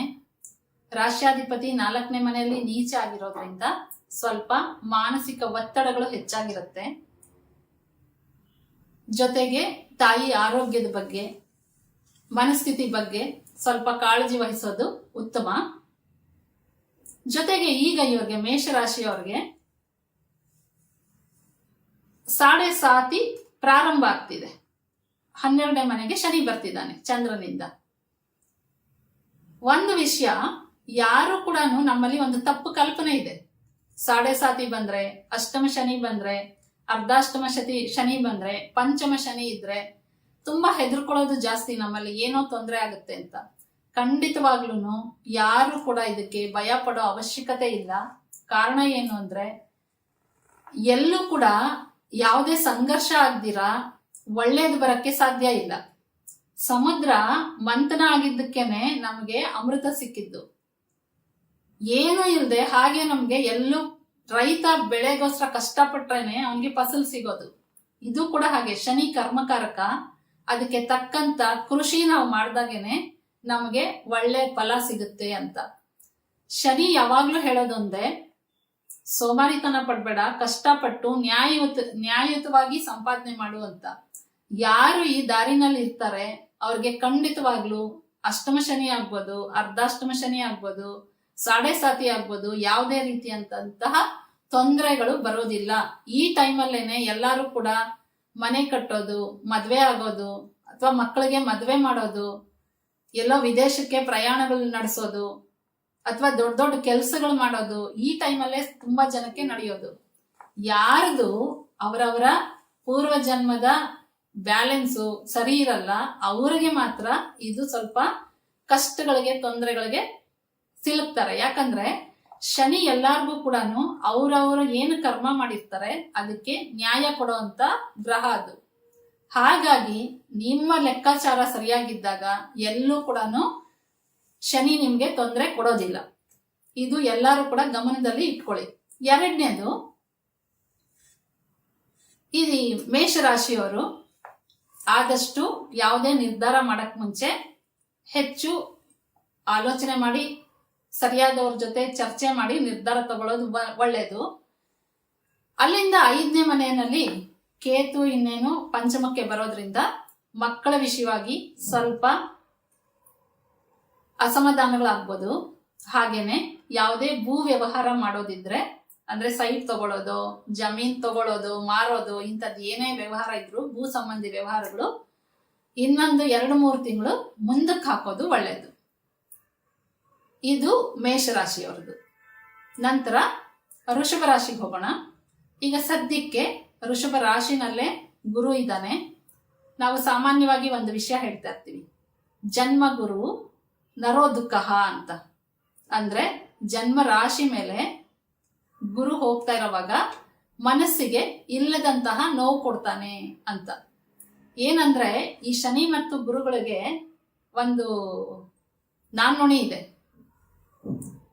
ನಾಣ್ಣುಡಿ ಅಂದ್ರೆ ಗುರು ಇರೋ ಮನೆ ಹಾಳು ಮಾಡ್ತಾನೆ, ಶನಿ ನೋಡೋ ಮನೆ ಹಾಳು ಮಾಡ್ತಾನೆ ಅಂತ. ಇನ್ನೇನು ಇವ್ರಿಗೆ 1 ವರ್ಷ ಮುಗಿತಾ ಬಂದಿದೆ. ಗುರು ಈಗ 2ನೇ ಮನೆಗೆ ಬರ್ತಾನೆ ಚಂದ್ರನಿಂದ. ಗುರುಬಲ ಚೆನ್ನಾಗಿರುತ್ತೆ. ಸೊ ಹಾಗಾಗಿ ಸುಮಾರು ರಿಲೀಫ್ ಆಗ್ತಾರೆ ಇವರು. ಅದಕ್ಕಿಂತ ಇನ್ನೂ ಒಳ್ಳೇದು ಅಂದ್ರೆ 11ನೇ ಮನೆಗೆ ಶನಿ ಬರ್ತಿದ್ದಾನೆ, ಬಂದಾಗಿದೆ ಆಲ್ರೆಡಿ. ಬುಧ ಕೂಡ 2ನೇ ಮನೆ ಅಧಿಪತಿ ಆಗಿರುವಂತ ಬುಧ ಲಾಭದಲ್ಲಿದ್ದಾನೆ. ಆದ್ರೆ ಈಗ ಸದ್ಯಕ್ಕೆ ವಕ್ರಿಯಲ್ಲಿದ್ದಾನೆ. ರಾಹು ಕೂಡ 11ನೇ ಮನೆಯಲ್ಲಿದ್ದಾನೆ. ಇದು ವೃಷಭ ರಾಶಿಯವರಿಗೆ ಒಳ್ಳೆ ಫಲಗಳನ್ನ ಹೇಳ್ತಾ ಇದೆ. ಜೊತೆಗೆ ಒಳ್ಳೆ ಲಾಭ ಇದೆ ಇವ್ರಿಗೆ. ವೃಷಭ ರಾಶಿಯವ್ರಿಗೆ ಯಾವುದೋ ಒಂದು ಒಳ್ಳೆ ಲಾಭ ಇದೆ. ಆದ್ರೆ ಬುಧ ವಕ್ರಿಯಾಗಿ ರಾಹು ಜೊತೆ ಇರೋದ್ರಿಂದ ಯಾರಾದ್ರೂ ಸ್ನೇಹಿತರು ಅಥವಾ ಇವರಿಗೆ ತುಂಬಾ ಹತ್ತಿರವಾಗಿರುವಂತವರಿಂದ ಬುಧ ಬಂಧುಗಳನ್ನ, ಸ್ನೇಹಿತರನ್ನ ಹೇಳೋದ್ರಿಂದ ಸ್ವಲ್ಪ ಅವರ ಸಲಹೆಗಳು ತಗೊಳ್ಳದೆ ಇರೋದು ಒಳ್ಳೆಯದು ಅಂತ ಹೇಳುತ್ತೆ. ಯಾಕಂದ್ರೆ ಇವ್ರಿಗೆ ಮುಖ್ಯವಾಗಿ ಇವ್ರಿಗೆ ಏನ್ ಲಾಭ ಬಂದಿರುತ್ತೆ ಅದನ್ನ ಯಾರ ಜೊತೆನೂ ಹಂಚಿಕೊಳ್ಳದೆ ಇರೋದು ಒಳ್ಳೆಯದು. ಹಾಗೇನೆ ಯಾರ ಹತ್ರನೂ ನಾನು ಇದನ್ನ ಎಲ್ಲಿ ಇನ್ವೆಸ್ಟ್ ಮಾಡ್ಲಿ ಏನ್ ಮಾಡ್ಲಿ ಅಂತ ಸಲಹೆ ತಗೊಳ್ದೆ ಇರೋದು ಉತ್ತಮ. ಇವರು ಕೂಡ ಅಷ್ಟೇ ಏಪ್ರಿಲ್ ನಂತರನೇ ಯಾವ್ದಾದ್ರೂ ದೊಡ್ಡ ದೊಡ್ಡ ನಿರ್ಧಾರಗಳನ್ನ ತಗೊಳ್ಳೋದು ಉತ್ತಮ. ಹೂಡಿಕೆಗಳೇನಾದ್ರೂ ಇದ್ರೆ ಅದು ಕೂಡ ಅಷ್ಟೇ ಒಳ್ಳೆಯ ಲಾಭ ಕೊಡುತ್ತೆ. ಆದ್ರೆ ಒಂದು ವಿಷಯ ಏನು ಅಂದ್ರೆ ಶನಿದು 3ನೇ ದೃಷ್ಟಿ ರಾಶಿ ಮೇಲೆ ಬೀಳೋದ್ರಿಂದ ಮನಸ್ಸಿಗೆ ಆಗಾಗ ಬೇಸರ ದುಃಖ ಆಗುವಂತ ಪರಿಸ್ಥಿತಿಗಳು ಇರುತ್ತೆ. ಮುಂದಿನ ರಾಶಿ ಮಿಥುನ ರಾಶಿ. ಮಿಥುನ ರಾಶಿಗೆ ಮೇನಲ್ಲಿ 12ನೇ ಮನೆಯಿಂದ ಗುರು ಮಿಥುನಕ್ಕೆ ಬರ್ತಿದ್ದಾನೆ. ಜೊತೆಗೆ ಇವತ್ತಿಗೆ ರಾಶ್ಯಾಧಿಪತಿಯಾಗಿರುವಂತ ಬುಧ 10ನೇ ಮನೆಯಲ್ಲಿ ವಕ್ರಿಯಾಗಿ ಇನ್ನು ಉಳಿದ 5 ಗ್ರಹಗಳ ಜೊತೆಯಲ್ಲಿ ಇದ್ದಾನೆ. 2ನೇ ಮನೆಯಲ್ಲಿ ನೀಚ ಕುಜ ಇದೆ. ಹಾಗಾಗಿ ಮಾತಿನ ವಿಷಯದಲ್ಲಾಗ್ಬೋದು, ದುಡ್ಡು ಕಾಸಿನ ವಿಷಯದಲ್ಲಾಗ್ಬೋದು, ಕುಟುಂಬದ ವ್ಯವಹಾರಗಳಲ್ಲಾಗ್ಬೋದು ಸಾಕಷ್ಟು ಎಚ್ಚರಿಕೆಯಿಂದ ಹೆಜ್ಜೆ ಇಡೋದು ತುಂಬಾ ಅವಶ್ಯಕತೆ. ಅನಾವಶ್ಯಕವಾದಂತಹ ಬೇಡದೆ ಇರುವಂತಹ ಮನಸ್ಸಿಗೆ ವ್ಯಾಕುಲ. 3ನೇ ಮನೆಯಲ್ಲಿ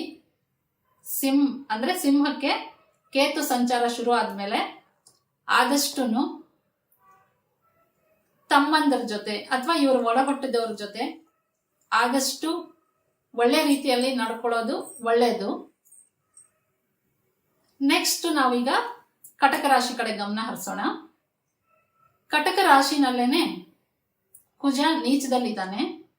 ಜೊತೆಗೆ ರಾಶ್ಯಾಧಿಪತಿ ಅಲ್ಲಿಂದ 9ನೇ ಮನೆಯಲ್ಲಿ ಇನ್ನು 5 ಗ್ರಹಗಳ ಜೊತೆ ಚೆನ್ನಾಗಿದ್ದಾನೆ. 9ನೇ ಮನೆಯಲ್ಲಿ ಚಂದ್ರ ಇರೋದು ಒಳ್ಳೆ ಫಲನೇ. ಜೊತೆಗೆ ಅವನ ಉಚ್ಚ ಕ್ಷೇತ್ರದಿಂದ 11ನೇ ಮನೆಯಲ್ಲಿ ಇದ್ದಾನೆ. ಇದು ಒಳ್ಳೇದೇನೆ. ಆದ್ರೂ ಕೂಡ ರಾಶಿನಲ್ಲೇ ನೀಚ ಕುಜ ಇರೋದ್ರಿಂದ ಹೆಚ್ಚಿನ ಸುಬ್ರಹ್ಮಣ್ಯನ ಆರಾಧನೆ ಮಾಡೋದು ಒಳ್ಳೇದು. ಹಾಗೆ ಒಡಹುಟ್ಟಿದವ್ರ ಜೊತೆ ಆಗ್ಬೋದು, ಹೆಣ್ಣು ಮಕ್ಕಳಾದ್ರೆ ಅವರ ಪತಿಯರ ಜೊತೆ ಆಗ್ಬೋದು, ಸಾಕಷ್ಟು ತಾಳ್ಮೆಯಿಂದ ಇರೋದು ಉತ್ತಮ. ಇವರಿಗೆ ಇಷ್ಟು ದಿನ ವೃಷಭದಲ್ಲಿ 11ನೇ ಮನೆಯಲ್ಲಿ ಶನಿ ಇತ್ತು, ಗುರು ಇತ್ತು ವೃಷಭದಲ್ಲಿ. ಈಗ ಗುರು ಮೇ ನಂತರ 12ನೇ ಮನೆಗೆ ಪ್ರವೇಶ ಆಗೋದ್ರಿಂದ ಒಟ್ಟಾರೆಯಲ್ಲಿ ಗುರುಬಲ ಕಡಿಮೆ ಇದ್ರು 12ನೇ ಮನೆ ಗುರು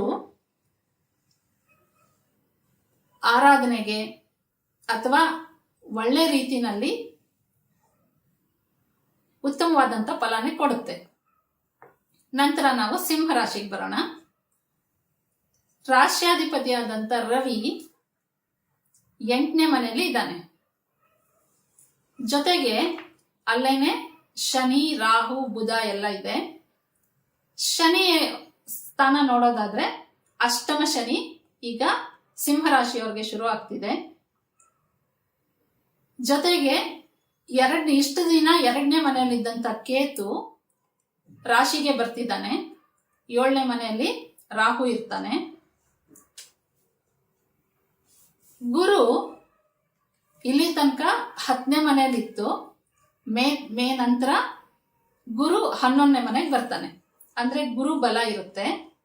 ಶನಿ 8ನೇ ಮನೆಯಲ್ಲಿ ಇರೋದ್ರಿಂದ ಇವರಲ್ಲಿ ಸಾಕಷ್ಟು ಮಾನಸಿಕವಾಗಿ ಆಗ್ಬೋದು ಅಥವಾ ದೈಹಿಕವಾದಂತ ಬದಲಾವಣೆಗಳು ಉಂಟಾಗುತ್ತೆ ಅಂತ. ಸಾಮಾನ್ಯವಾಗಿ 8ನೇ ಮನೆಯಲ್ಲಿ ಶನಿ ಆದಾಗ ನಾವು ಹೇಳೋದು ಬದಲಾವಣೆ ಸಮಯ ಇದು ಅಂತ. ಆದ್ರೂ ಕೂಡ ರವಿ ನಮಗೆ ಅಧಿಕಾರ, ಸರ್ಕಾರಿ ಉದ್ಯೋಗಗಳು ಹೇಳೋದ್ರಿಂದ ಉನ್ನತ ಅಧಿಕಾರದಲ್ಲಿ ಇರೋರಾಗ್ಬೋದು, ಸರ್ಕಾರಿ ಉದ್ಯೋಗದಲ್ಲಿ ಇರೋರಾಗ್ಬೋದು, ಸಾಕಷ್ಟು ಎಚ್ಚರಿಕೆಯಿಂದ ಇರೋದು ಒಳ್ಳೇದು. ಯಾಕಂದ್ರೆ ಅಲ್ಲೇ ರವಿ ಜೊತೆ ಅಷ್ಟಮದಲ್ಲೇ ರಾಹು ಮತ್ತೆ ಶನಿ ಇರೋದ್ರಿಂದ ಇವರುಗಳು ಅವರ ಕೈ ಕೆಳಗೆ ಯಾರ ಅಧಿಕಾರಿಗಳಿದ್ರೆ ಅವ್ರ ಕೈ ಕೆಳಗೆ ಕೆಲಸ ಮಾಡುವಂತವ್ರ ಬಗ್ಗೆ ಹೆಚ್ಚಿನ ನಿಗಾ ಇಟ್ಕೊಳ್ಳೋದು ಒಳ್ಳೇದು. ಆದಷ್ಟು ಅವರ ವೃತ್ತಿ ಮೇಲೆ ಎಚ್ಚರಿಕೆಯಿಂದ ಕೆಲಸ ಮಾಡೋದು ಒಳ್ಳೇದು. ಗುರು ಬಲ ಇದೆ.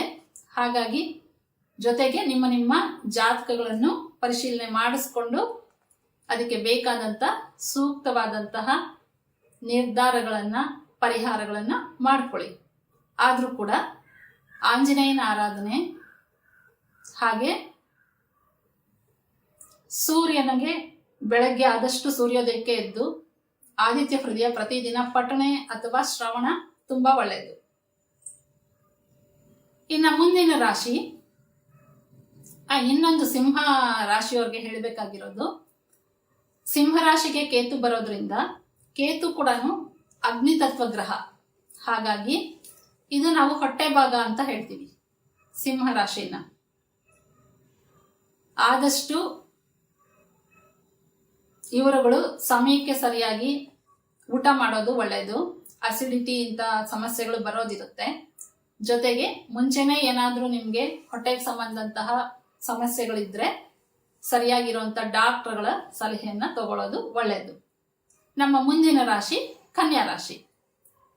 ಕನ್ಯಾ ರಾಶಿಯಲ್ಲಿ ಇಲ್ಲಿ ತನಕನೂ ಈಗ 1.5 ವರ್ಷದಿಂದ ಕೇತು ಅಲ್ಲೇ ಇದ್ದ. ಇನ್ನೇನು ಕೇತು ಮುಂದಿನ ಮನೆಗೆ ಹೋಗ್ತಿದ್ದಾನೆ, 12ನೇ ಮನೆಗೆ. ಹಾಗೆ ಗುರು ಬಲ ಇತ್ತು ಇವ್ರಿಗೆ. 9ನೇ ಮನೆಯಲ್ಲಿ ಗುರು ಅಂದ್ರೆ ವೃಷಭದಲ್ಲಿ ಕೂತ್ಕೊಂಡು ರಾಶಿ ನೋಡ್ತಿದ್ದ. ಕೇತು ಇದ್ರೂ ಕೂಡ ಸಾಕಷ್ಟು ರಕ್ಷಣೆ ಇತ್ತು. ಈಗ ಮೇ ನಂತರ ಗುರು ವೃಷಭದಿಂದ ಮಿಥುನಕ್ಕೆ ಸಂಚಾರ ಬರ್ತಿದೆ. ಹಾಗಾಗಿ ಇವರಿಗೆ ಗುರು ಬಲ ಸ್ವಲ್ಪ ಕಡಿಮೆ ಆಗುತ್ತೆ. ಆದ್ರೆ ಈ ರಾಶಿಗೆ ಶನಿ 7ನೇ ಮನೆಗೆ ಬರ್ತಾನೆ.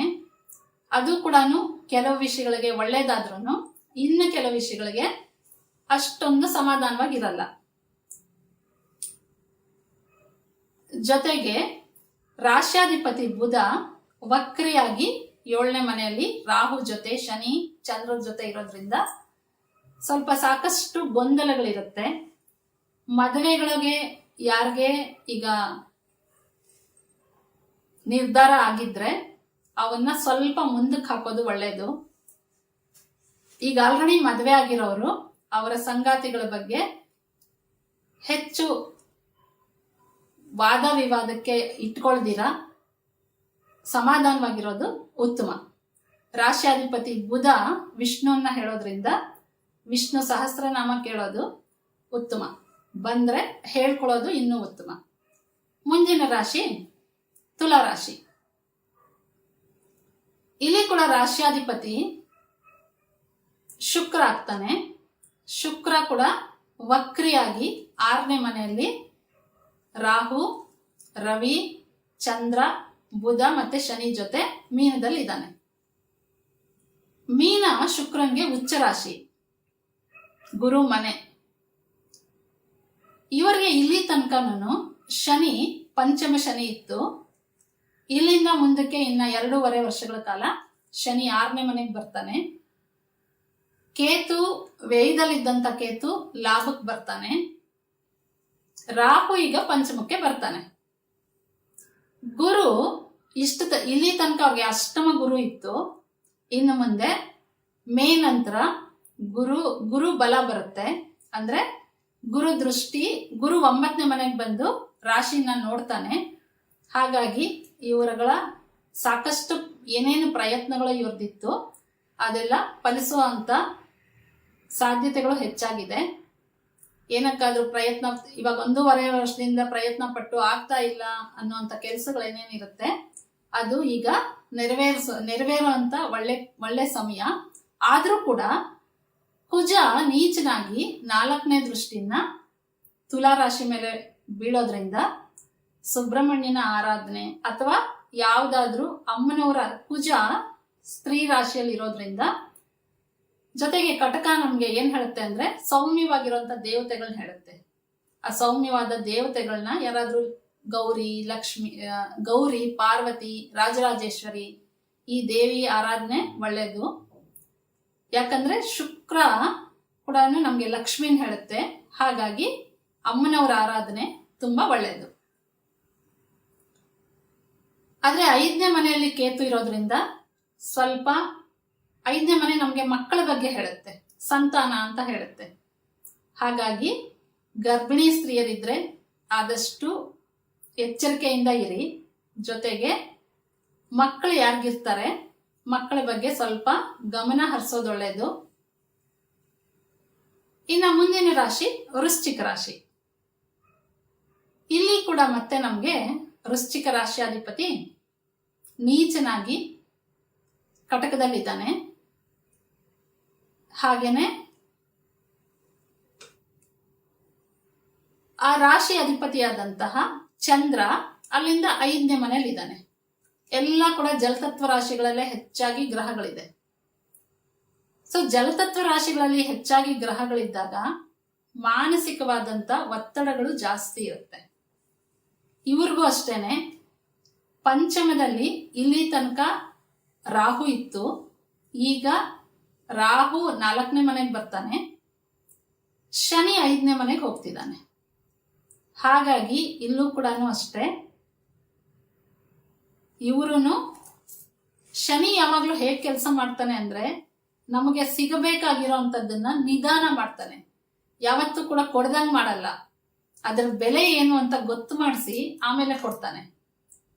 ಹಾಗಾಗಿ ಇವ್ರದ್ದು ಮಕ್ಕಳ ಅಭಿವೃದ್ಧಿ ಬಗ್ಗೆ ಸ್ವಲ್ಪ ನಿಧಾನಗತಿಯಿಂದ ಸಾಗ್ಬೋದು. ಅಥವಾ ಅಲ್ಲಿ ರಾಹು ಈಗ 4ನೇ ಮನೆಗೆ ಶನಿನ ದಾಟ್ಕೊಂಡು ಬರ್ಬೇಕಾಗಿರೋದ್ರಿಂದ ಏನೇ ಮಕ್ಕಳ ಬಗ್ಗೆ ದುಡುಕಿ ನಿರ್ಧಾರ ತಗೋಬೇಡಿ. ನಿಧಾನವಾಗಿ ಯೋಚನೆ ಮಾಡಿ ತಗೊಳ್ಳಿ. ನೀವು ಅನ್ಕೊಂಡಿದ್ದಕ್ಕಿಂತ ಮಕ್ಕಳ ಅಭಿವೃದ್ಧಿಯಲ್ಲಿ ಸ್ವಲ್ಪ ನಿಧಾನಗತಿಯಿಂದ ಸಾಗ್ಬೋದು. ಅದಕ್ಕೋಸ್ಕರ ಯಾವುದೇ ಆತಂಕ ಪಡೋದು ಬೇಡ. ಇನ್ನು ಗುರು ವಿಷಯಕ್ಕೆ ಬಂದ್ರೆ ಮೇ 15ರ ತನಕ ಗುರುಬಲ ಇದೆ ಇವ್ರಿಗೆ. ಆ ನಂತರ ಗುರು ಅಷ್ಟಮಕ್ಕೆ ಬರ್ತಾನೆ. 2ನೇ ಮತ್ತೆ 5ನೇ ಮನೆಯವನು ಗುರು ಆಗೋದ್ರಿಂದ ಅಷ್ಟಮಕ್ಕೆ ಹೋದಾಗ ಸ್ವಲ್ಪ ವ್ಯವಹಾರದ ವಿಷಯದಲ್ಲಿ 2ನೇ ಮನೆ ನಮ್ಗೆ ದುಡ್ಡು ಕಾಸು ಹೇಳುತ್ತೆ, ಕುಟುಂಬದ ಬಗ್ಗೆ ಹೇಳುತ್ತೆ. ಹಾಗಾಗಿ ಇವುಗಳ ಬಗ್ಗೆ ಎಚ್ಚರಿಕೆ ಇರಲಿ. ಜೊತೆಗೆ 7ನೇ ಮನೆ ಅಧಿಪತಿಯಾದಂಥ ಶುಕ್ರ ವಕ್ರಿಯಾಗಿ ರಾಹು ರವಿ ಜೊತೆ ಇರೋದ್ರಿಂದ ಇವರ ಸಂಗಾತಿಯ ಬಗ್ಗೆನೂ ಸ್ವಲ್ಪ ಗಮನ ವಹಿಸೋದು ಒಳ್ಳೆಯದು. ಇನ್ನು ನಮ್ಮ ಮುಂದಿನ ರಾಶಿ ಧನುರಾಶಿ. ಧನುರಾಶಿಯವ್ರಿಗೆ ಇಲ್ಲಿ ತನಕ ಗುರು ರಾಶಿಯಾಧಿಪತಿಯಾದಂಥ ಗುರು 6ನೇ ಮನೆಯಲ್ಲಿದ್ದ. ಈಗ ಮೇ ಆದ್ಮೇಲೆ ಗುರು 7ನೇ ಮನೆಗೆ ಸಂಚಾರ ಆಗ್ತಾನೆ. ಅಲ್ಲಿಂದ ಗುರು ದೃಷ್ಟಿ ತನ್ನ ರಾಶಿ ಮೇಲೆನೆ ನೇರವಾದಂತ ದೃಷ್ಟಿ ಬೀಳುತ್ತೆ. ಆದ್ರೆ 3ನೇ ಮನೆಗೆ ರಾಹು ಬರ್ತಾನೆ. ಒಡ ಹುಟ್ಟಿದವ್ರಿಗೆ ಅಷ್ಟೊಂದು ಒಳ್ಳೇದಲ್ಲ. ಜೊತೆಗೆ 4ನೇ ಮನೆಗೆ ಶನಿ ಬಂದು 6ನೇ ಮನೆ ನೋಡ್ತಾನೆ, ರಾಶಿಯಿಂದ 6ನೇ ಮನೆ ನೋಡ್ತಾನೆ. ಹಾಗಾಗಿ ಆರೋಗ್ಯದ ಬಗ್ಗೆ ಹೆಚ್ಚು ಗಮನ ವಹಿಸೋದು ಅವಶ್ಯಕತೆ ಇದೆ. ಈಗಾಗಲೇ ಯಾರಾದ್ರೂ ಔಷಧಿ ಸೇವನೆಯಲ್ಲಿ ಇದೀವಿ ಅಂದ್ರೆ ಅದನ್ನ ಸರಿಯಾಗಿ ಡಾಕ್ಟರ್ ಹತ್ರ ಕಾಲಕ್ಕೆ ಸರಿಯಾಗಿ ಪರೀಕ್ಷೆ ಮಾಡಿಕೊಂಡು ಬೇಕಾದಂತಹ ಸಲಹೆ ತಗೊಳ್ಳೋದು ತುಂಬಾ ಒಳ್ಳೇದು. ಜೊತೆಗೆ ಇವ್ರಿಗೆ 9ನೇ ಮನೆಗೆ ಕೇತು ಬರುತ್ತೆ. ಹಾಗಾಗಿ 9ನೇ ಮನೆ ನಮ್ಗೆ ಏನೇನ್ ಹೇಳುತ್ತೆ ಅಂದ್ರೆ ತಂದೆ ಬಗ್ಗೆ ಹೇಳುತ್ತೆ, ಭಾಗ್ಯನ್ ಹೇಳುತ್ತೆ. ಈ ಕಡೆ 4ನೇ ಮನೆ ನಮ್ಗೇನ್ ಹೇಳುತ್ತೆ ಅಂದ್ರೆ ತಾಯಿ ಬಗ್ಗೆ ಹೇಳುತ್ತೆ. 4ನೇ ಮನೆಯಲ್ಲಿ ಶನಿ ಜೊತೆಗೆ ಅಲ್ಲೇ ರಾಹು ಈಗ ಸದ್ಯಕ್ಕಿರೋದು ತಾಯಿ ಆರೋಗ್ಯಕ್ಕೂ ಅಷ್ಟು ಒಳ್ಳೇದಲ್ಲ. ಈ ಕಡೆ 9ನೇ ಮನೆಯಲ್ಲಿ ಕೇತು ಸಿಂಹಕ್ಕೆ ಬಂದಾಗ ಆಗ ತಂದೆಗೆ ಆರೋಗ್ಯದ ಬಗ್ಗೆ ಹೆಚ್ಚು ಗಮನ ಕೊಡೋದು ಒಳ್ಳೇದು. ಜೊತೆಗೆ 9ನೇ ಮನೆಯಲ್ಲಿ ಪಾಪಗ್ರಹಗಳಿದ್ದಾಗ 9ನೇ ಮನೆಯನ್ನ ನಾವು ಭಾಗ್ಯ ಅಂತ ಕರೆಯೋದ್ರಿಂದ ನನಗೇನೋ ನನ್ನ ನಿರೀಕ್ಷೆ ಇತ್ತು ಅಥವಾ ನನ್ಗಿದೇನೋ ಆಗುತ್ತೆ ಅನ್ಕೊಳ್ಳೋದು ಸ್ವಲ್ಪ ವ್ಯತಿರಿಕ್ತವಾಗಿ ನಡೆಯುವಂತ ಸಾಧ್ಯತೆಗಳು ಇರುತ್ತೆ. ಇದರ ಬಗ್ಗೆ ಸ್ವಲ್ಪ ಗಮನ ಹರಿಸೋದು ಒಳ್ಳೇದು. ಕೇತು ಯಾವಾಗ್ಲೂ ಯಾರನ್ನ ಹೇಳ್ತಾನೆ ಅಂದ್ರೆ ಗಣೇಶನ್ನ ಹೇಳುತ್ತೆ. ಅಥವಾ ಈ ರಾಹು ಕೇತುಗಳು ಯಾವಾಗ್ಲೂ ಕೂಡ ಅಷ್ಟೇ ಶರೀರ ಮನುಷ್ಯಂದಿದ್ದು ತಲೆ ಬೇರೆ ಆಗಿರ್ಬೇಕು, ಅಂದ್ರೆ ಯಾವ್ದೋ ಪ್ರಾಣಿದಿರ್ಬೇಕು ಅಂತ ದೇವರುಗಳನ್ನ ಸೂಚನೆ ಮಾಡುತ್ತೆ ರಾಹುಕೇತುಗಳು. ಹಂಗಾಗಿ ರಾಹುಕೇತುಗಳಿಗೆ ನಮ್ಗೆ ಪರಿಹಾರ ಬೇಕು ಅಂದಾಗ ಗಣೇಶ, ಆಂಜನೇಯನ ಆರಾಧನೆ ತುಂಬಾ ಒಳ್ಳೇದು. ಇನ್ನ ಮುಂದಿನ ರಾಶಿ ಮಕರ ರಾಶಿ. ಮಕರ ರಾಶಿ ಅಧಿಪತಿ ಶನಿ ಅಲ್ಲಿಂದ 3ನೇ ಮನೆಗೆ ಹೋಗ್ತಾನೆ. 3ನೇ ಮನೆಗೆ ಆಲ್ರೆಡಿ ಹೋಗಿದ್ದಾನೆ. 3ನೇ ಮನೆ ಏನ್ ಹೇಳುತ್ತೆ ನಮ್ಗೆ ಅಂದ್ರೆ, ಒಡ ಹುಟ್ಟಿದವರು, ಸಹಜ ಭಾವ ಅಂತ ಹೇಳುತ್ತೆ. ಅಂದ್ರೆ ನಮ್ ಜೊತೆಲಿ ಹುಟ್ಟಿದವರು ಅಂತ, ಜೊತೆಗೆ ಪರಾಕ್ರಮ ಅಂತ ಹೇಳುತ್ತೆ.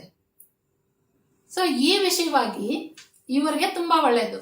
ಮಕರ ರಾಶಿಯವರಿಗೆ ಸ್ವಪ್ರಯತ್ನಗಳು ಮಾಡೋದ್ರಿಂದ ಅಭಿವೃದ್ಧಿ ಇದೆ ಅಂತ ಹೇಳ್ಬೋದು. ಹಾಗೇನೆ ಮೇ ತನಕ ಇವ್ರಿಗಿನ್ನು ಗುರು ದೃಷ್ಟಿ ರಾಶಿ ಮೇಲೆನೆ ಇರುತ್ತೆ. ಅದು ಕೂಡ ಒಳ್ಳೆ ಸಮಯ.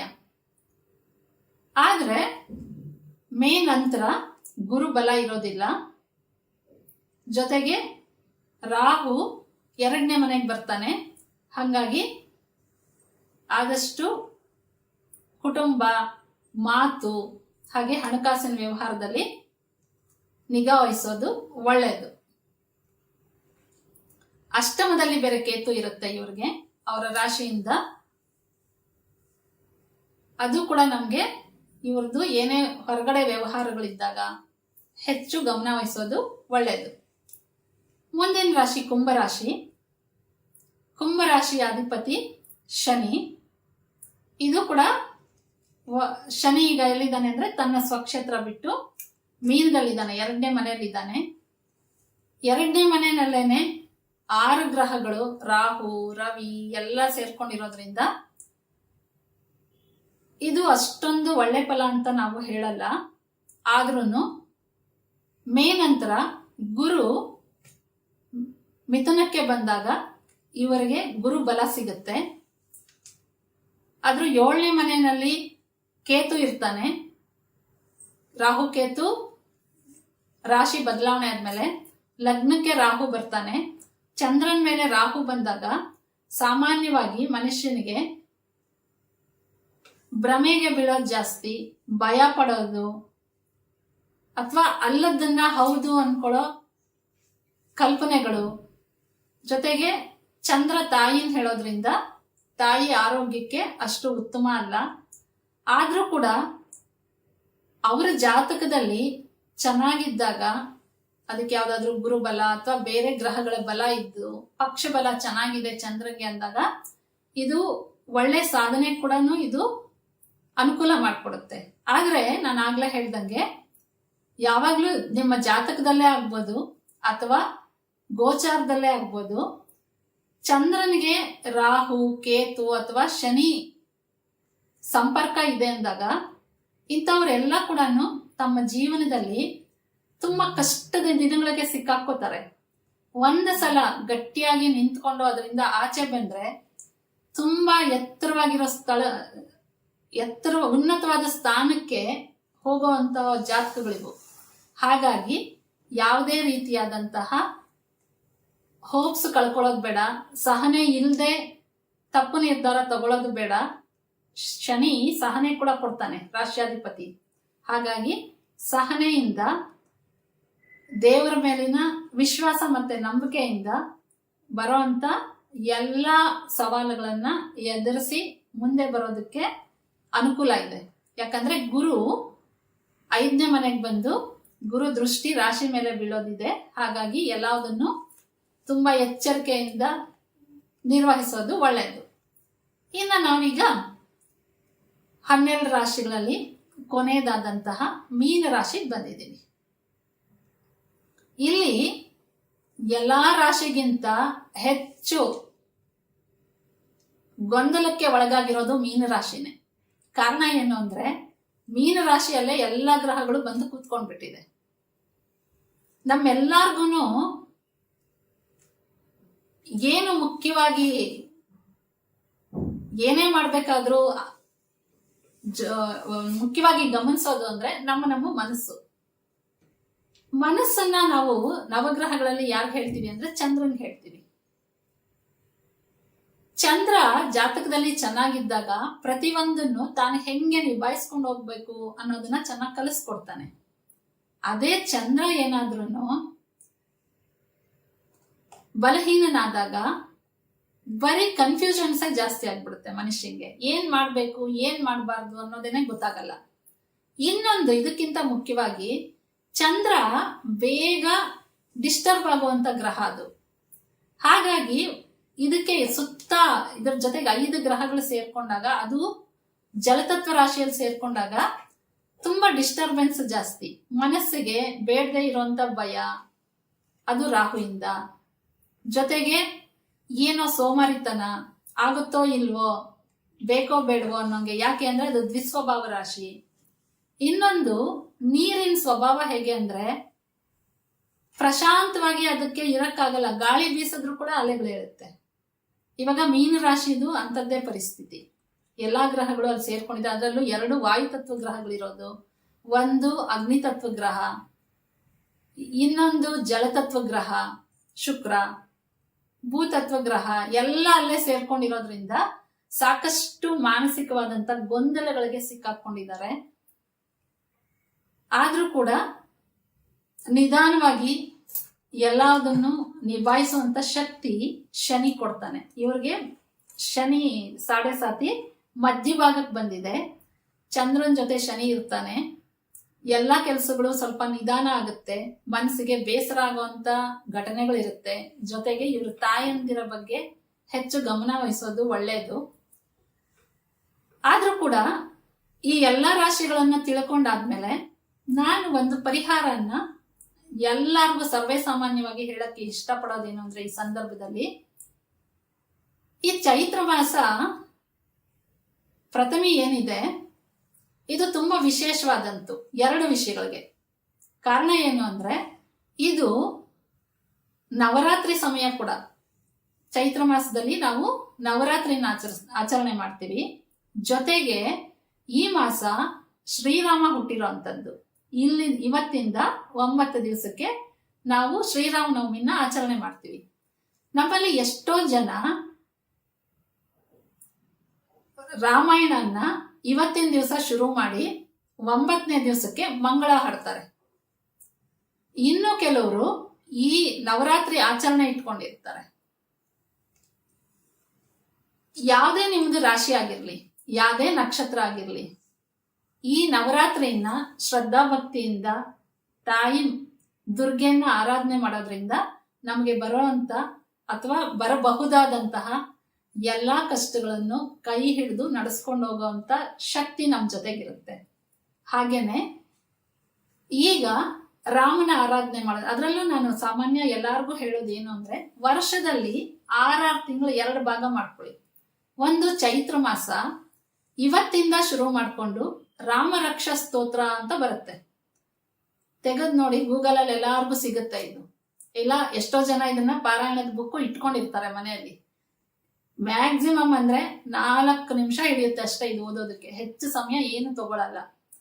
ಪ್ರತಿದಿನ ರಾಮ ರಕ್ಷಾ ಸ್ತೋತ್ರ ಬೆಳಗ್ಗೆ ಆಗ್ಲಿ ಅಥವಾ ಸಾಯಂಕಾಲ ದೇವರಿಗೆ ದೀಪ ಹಚ್ಚಿ ಕೂತ್ಕೊಂಡು ದೇವ್ರ ಮುಂದೆ ಓದ್ತಾ ಬನ್ನಿ. ಕೊನೆಯಲ್ಲಿ ಒಂದೇ ಕೇಳ್ಕೊಳ್ಳಿ, ನನ್ನ ಕುಟುಂಬನ ರಕ್ಷಣೆ ಮಾಡ್ಕೊಂಡು ಬಾ ಅಂತ. ರಾಮ ಯಾವಾಗ್ಲೂ ಕೋದಂಡ ಹಿಡ್ಕೊಂಡಿರ್ತಾನೆ. ಆ ಕೋದಂಡ ರಾಮ ನಿಮ್ಮನ್ನ ನಿಮ್ಮ ಕುಟುಂಬಕ್ಕೆ ರಕ್ಷಕನಾಗಿ ನಿಂತ್ಕೊಂಡಿರ್ತಾನೆ ಅಂತ. 2ನೇ ಟೈಮ್ ಯಾವುದು ಅಂದ್ರೆ, ನಾವು ನವರಾತ್ರಿನ ಶರನ್ನವರಾತ್ರಿ ಆಚರಣೆ ಮಾಡ್ತೀವಲ್ವಾ, ಆಶ್ವೀಜ ಮಾಸ, ಅದು. ಆ ಸಮಯದಲ್ಲೂ ಅಷ್ಟೇ ತಾಯಿ ದುರ್ಗೆ ಆರಾಧನೆ ಮತ್ತೆ ಶ್ರೀರಾಮನ ಆರಾಧನೆ. ಯಾಕಂದ್ರೆ ಅಲ್ಲಿಂದ ದಶಮಿ ಏನ್ ಬರುತ್ತೆ, ಅದು ವಿಜಯದಶಮಿ. ಅವತ್ತು ರಾವಣನ ಮೇಲೆ ರಾಮ ಯುದ್ಧ ಗೆದ್ದ ಅಂತ. 2ನೇದು ತಾಯಿ ಜಗನ್ಮಾತೆ ಎಲ್ಲ ರಾಕ್ಷಸರನ್ನ ಸಂಹಾರ ಮಾಡಿ ತಾನು ವಿಜಯಶಾಲಿ ಆದ್ಲು ಅಂತ. ಅಂದ್ರೆ ಪ್ರಪಂಚಕ್ಕೆ ರಾಕ್ಷಸರಿಂದ ಮುಕ್ತಿ ಕೊಟ್ಟು ಮಾನವ ಕುಲನ ರಕ್ಷಣೆ ಮಾಡಿದ್ಲು ಅಂತ. ನಮ್ಮೆಲ್ಲಾರ್ಗು ಏನು ಶತ್ರುಗಳು ಅಂದ್ರೆ, ಕೆಲವು ನಮ್ಮೊಳಗೆ ಇರುವಂತ ಶತ್ರುಗಳು ಅಂದ್ರೆ ನಮ್ಮಲ್ಲಿರೋ ಕಾಮ, ಕ್ರೋಧ, ಲೋಭ, ಮೋಹ, ಮದ, ಮಾತ್ಸರ್ಯ, ಇವು ನಮ್ಮನ್ನ ಹೊರಗಡೆಯವರು ಸಹಸ್ಕೊಳ ಇರೋ ಹಂಗೆ ಮಾಡಿ ಅವರನ್ನ ಶತ್ರುಗಳನ್ನಾಗಿ ಮಾಡುವಂತ ಶತ್ರುಗಳು. ಇನ್ನು ಕೆಲವು ನಮಗೆ ಹೊರಗೆ ಕಾಣಿಸುವಂತ ಶತ್ರುಗಳು. ಇನ್ನ ಕೆಲವು ಪ್ರಕೃತಿಯಲ್ಲೇನೆ ಉಂಟಾಗುವಂತ ವಿಕೋಪಗಳು. ಇವೆಲ್ಲದರಿಂದ ಕೂಡ ತಾಯಿ ದುರ್ಗೆ ಮತ್ತು ಕೋದಂಡ ಹಿಡಿದಿರುವಂತ ರಾಮ ಎಲ್ಲಾರ್ಗು ರಕ್ಷಣೆ ಸಿಗುತ್ತೆ. ಹಾಗಾಗಿ ಎಲ್ಲಾರು ಇದನ್ನ ಸಾಧ್ಯ ಆದ್ರೆ ನಿಮ್ಮ ಕೈಲಾದಷ್ಟು ದೇವಿ ಭಾಗವತ ಓದೋದು ಅಥವಾ ಯಾವ್ದಾದ್ರು ದೇವಿ ಶ್ಲೋಕ ಓದೋದು ಈ 9 ದಿವಸ, ನಾನು ಆಗ್ಲೇ ಹೇಳ್ದಂಗೆ ಶ್ರೀರಾಮ ರಕ್ಷಾ ಸ್ತೋತ್ರ ಓದೋದು, ಇವನ್ನ ಅಭ್ಯಾಸ ಮಾಡ್ಕೊಳ್ಳೋದ್ರಿಂದ ನಿಮ್ಮ ಹಾಗೂ ನಿಮ್ಮ ಕುಟುಂಬಕ್ಕೆ ಸಾಕಷ್ಟು ರಕ್ಷಣೆ ಸಿಗುತ್ತೆ ಅನ್ನೋದು ನನ್ನ ಅನುಭವದ ಮಾತು. ಜೊತೆಗೆ ಎಲ್ಲರಿಗೂ ಮತ್ತೊಮ್ಮೆ ಉಗಾದಿ ಹಬ್ಬದ ಶುಭಾಶಯಗಳು. ಜೊತೆಗೆ ನಾನು ಇಲ್ಲಿ ಇನ್ನೂ ಒಂದು ವಿಷಯನ ಹೇಳೋದಕ್ಕೆ ಇಷ್ಟಪಡ್ತೀನಿ. ಪೂಜ್ಯ ಆಚಾರ್ಯರು ನಡೆಸ್ತಿರೋಂಥ ಸತ್ಸಂಗಗಳನ್ನ ಕನ್ನಡದವ್ರಿಗೆ ಆ ಎಲ್ಲ ಸಾರ ತಲುಪಬೇಕು ಅನ್ನೋ ಮಹತ್ತರವಾದ ಆಸೆಯಿಂದ ಪೂಜ್ಯ ಆಚಾರ್ಯರು ಅವರ ಎಲ್ಲ ಕನ್ನಡದ ಸತ್ಸಂಗದ ಸಾರವನ್ನ ಕನ್ನಡದಲ್ಲಿ ಆದಷ್ಟು ಬೇಗ ನಿಮ್ಮ ಮುಂದೆ ಪ್ರಸ್ತುತಪಡಿಸಕ್ಕೆ ಮತ್ತೆ ನಿಮ್ಮನ್ನ ಭೇಟಿ ಆಗ್ತೀನಿ.